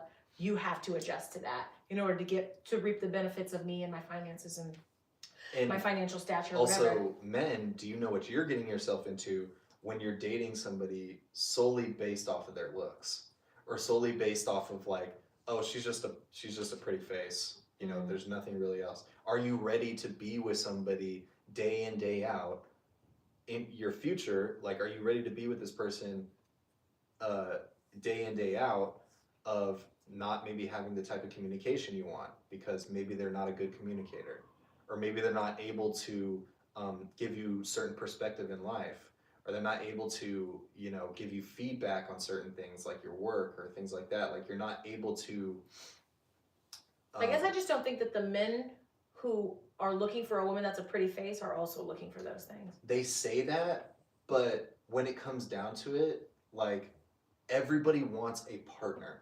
That's true. Like, everybody wants a fucking partner. They don't want somebody that they just have to like drag around all day like a fucking bag, you know what I mean?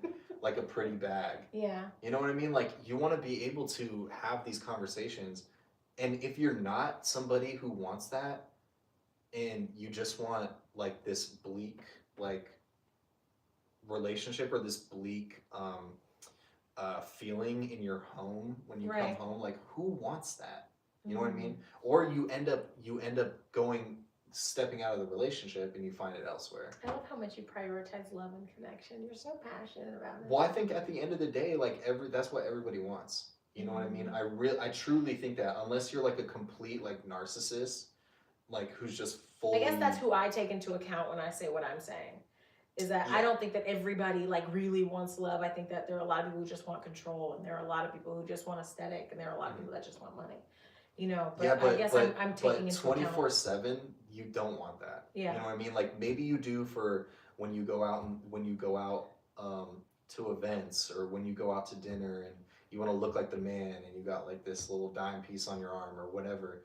In those moments, yes, but you have to think of it like, especially if you want to be with this person forever, like who's going to be sitting in the rocking chair on the fucking deck with you?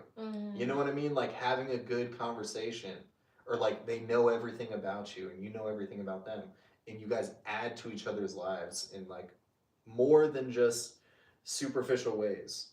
You know, like, I think that people don't take that into account as much as they should, you know, because that's the thing too. Like, if you start getting in a relationship with somebody based on those superficial things, whatever, and you get into that older age and you realize that this isn't the right person, then you have to start all over again. Yeah. You know what I mean? Like, you got to start all over again. Even like a woman who is dating somebody for their finances, and, you know, you're like, oh, I'm just gonna wait for this little guy to, you know, croak. Kick the pail. And then, yeah, Croak. whatever. And then I'm gonna take his money. It's like, that's gonna take some time. Like, you're investing probably the best years of your life. You know what I mean? Like, you're investing your best looking years too. So it's like, you'll make it out with some money, but like, you might just end up being some like lonely older woman. And I have some friends that like are sugar babies or have been sugar babies, and they're coming out of that now, and they really wish that they were in a relationship, like because when they were younger, like in their early 20s, right, they were prioritizing the fast life and the cars and the sexy stuff and like the bags and the lifestyle and the older and men and the trips and the tricks and and the men that are willing to give them money. And now they're like, I really want a kid, I really want a family, and it's becoming more difficult for them because, like you're saying, they spent a lot of their youth chasing this one thing, and now as they get older, they really want to settle down. But personally, I don't feel like that. Well, I don't think it's impossible to find. That's what I was gonna say. I don't think it's impossible. But also, like you said, like people. I just think finding anybody in general is difficult. Yeah, definitely. And I think that women who are doctors and stuff, it's hard for them too right now. You know, and I don't think it's just hard for everybody, but I do think to what you're saying of like the women you know that are really in that lifestyle, you're also the women who are in that lifestyle are promoting it as well. And they're, you know, you scroll down their Instagram and that's like you see that lifestyle. And so they're already being perceived as that even when they get out of it. So it's tough that makes it tough. That makes it even tougher is you've been promoting this specific lifestyle this whole time. Now you want something different, but everybody still perceives you as this. Even if you're not like a sugar baby anymore or you're not stripping, whatever. Like people still see you as that because you were so in the lifestyle. You were so in the you know, you were characterized as that. You characterize yourself, you know, and so I think all of that is a slippery slope. I agree.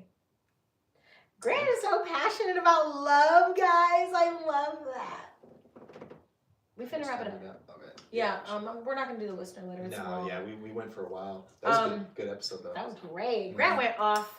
Y'all know how Grant feels about love. But okay, so we are coming to the end of the episode, and for relationship advice, and this might be our next topic, I'm gonna leave you guys with my piece of relationship advice.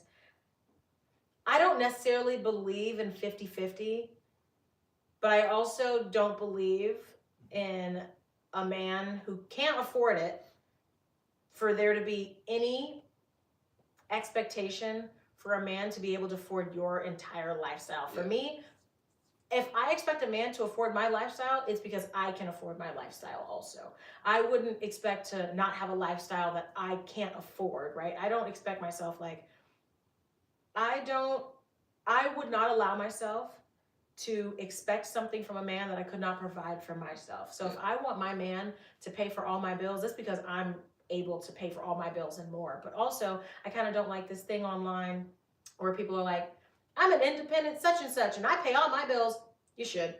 That's what being an adult is. I know it's a very niche group of women, and I'm not talking about all women, but there are like a certain small group of women online who are like, I pay my bills. You should. You're an adult. Yeah, you should. You should pay your bills. I mean, you're an adult. You know what I mean? How else are they going to get paid? How else are they going to get paid? Yeah. For me, I see stuff like, well, oh, that's 50-50, but with extra steps. You know what I mean? Like, I pay for all the bills and whatever. We're not going to get into it, but I'm just saying, we'll do this in the next episode. We'll talk about 50-50 limit in the next episode. But my perspective is, it's not unfair for you to have to put in on the lifestyle that you are building with your partner. If it's 50-50, if it's 80-20, if it's 60-40, whatever, I don't feel like it's unfair to have to put in on that lifestyle. Like, there aren't a lot of things in our relationship that I pay for, right? But if we go on a trip, we're splitting that. We split almost everything on the trip. Well, we don't split the food. We just split like getting there, right? Yeah. But then Grant pays for the food, and that's just one of the things that he does. And I appreciate that. So that's like an 80-40-60 or 80-20-60-40, whatever split. I don't think it's unrealistic to ever have to put in financially on your relationship. And my advice would be, personally to me, I don't want any woman out there being fully Stop. Fuck. Yeah. We're almost done. Hopefully the temp isn't. No, your temp is good. Okay. Still recording? Yeah. Shocking. I know, seriously. That's super shocking.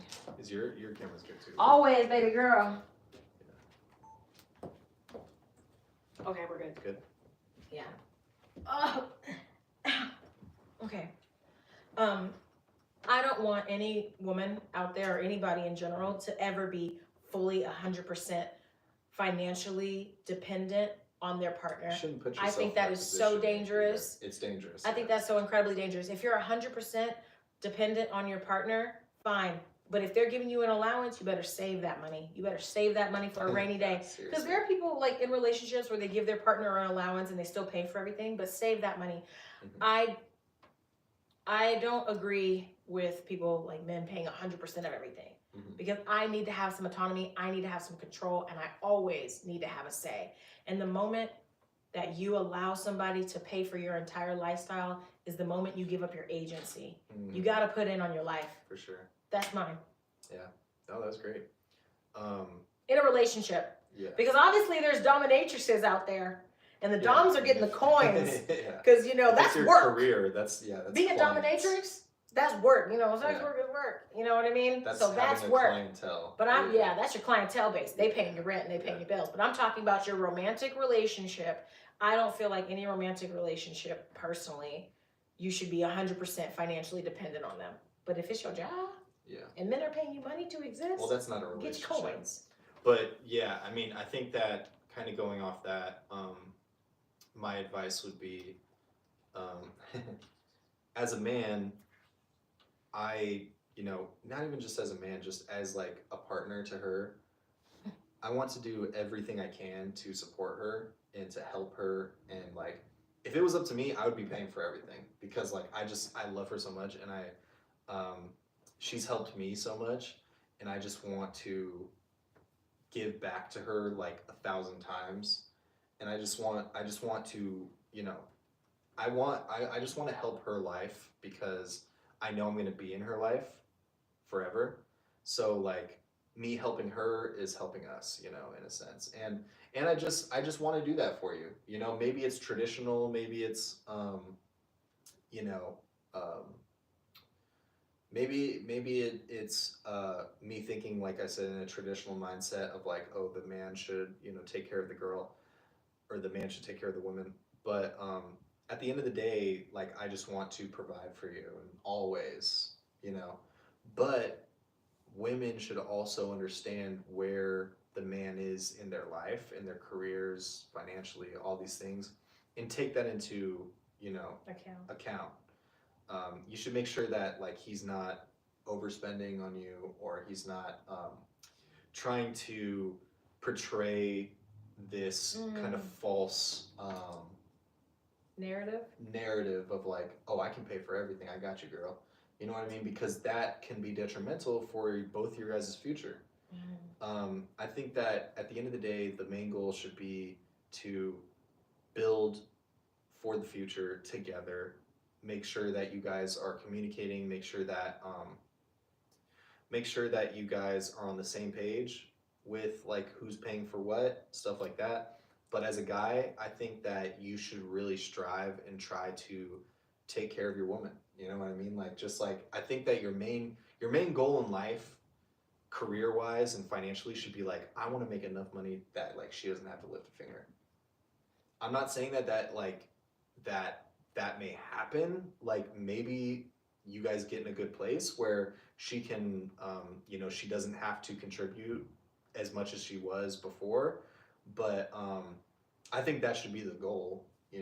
I think that should be the goal. And I think it's just because like, I just want to provide for you. I want to protect you, and I want to do all these things for you. So that's my goal, is like, I want to get to a point where like, I can pay for everything for her, for us, for, because she trusts me too, to be able to be in that financial position and take the reins in that way. Like, she would trust me even if I was like, hey baby, you don't gotta work, like, this money is our money now. Like, I trust her enough, because I know that she's in it for the long run. I know that she's in it forever, and she knows that I'm in it forever. So I would never like use that against her. I know that she would never steal my money. Like, once you guys have that foundation of trust, like, you should be able to be like, you can fully let go, So that's my goal, is to just like take care of her, Like, I mean, we work together a lot. Like, we're in business together a lot. So I think that we'll always both be providing. But like, if I can provide a little extra for her, or anything I can provide for her, that makes her life easier, I'm going to do that. And so I guess that was advice, but I love you, baby. But yeah, so sweet. Mm-hmm. I love you. I love you. I'm so lucky. But yeah, guys, take care of your woman. That's the advice.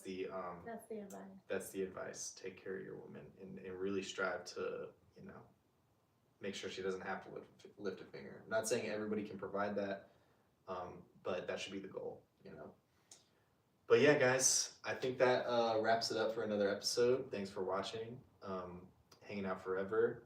If y'all can't tell, princess treatment over here. Oh yeah, and hanging out forever, like that's the motto. You know what I mean? Like we're in it forever, so we want to build together. We want to build a relationship that we're both happy in. You know, like you want to be happy. If you're gonna be together forever, you want to be happy. So make sure you're with somebody that you feel that way about. But thanks for watching, guys. Like, subscribe, comment. Let us know, how do you guys feel about the 50-50 thing? And let us know how you feel about the friend zone. the friend zone. Oh yeah, that's where we. That's where we yeah. I forgot about that. But yeah, let us know how you feel about all that. Yeah, thanks for watching, guys. Peace. You did so great. That was great. That was good. That felt really good. It sounded. I've never been able to go two back to back. I know. Grant's re-inspired. No, your camera's off. Is it off? Really? Yeah.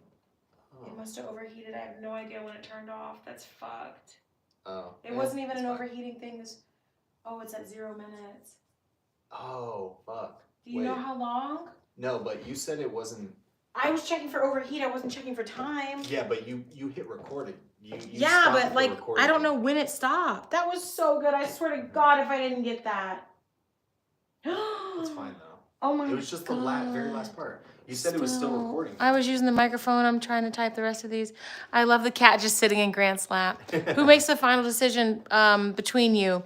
The man, I take it. Okay. Oh, so harder for men. Men get demonized for having preferences. That's not true. Women also get demonized for having preferences. You both together, how long you been together? Almost 10 years. Seems to be a theme. Women want a traditional man husband, but do not want to be a traditional woman wife.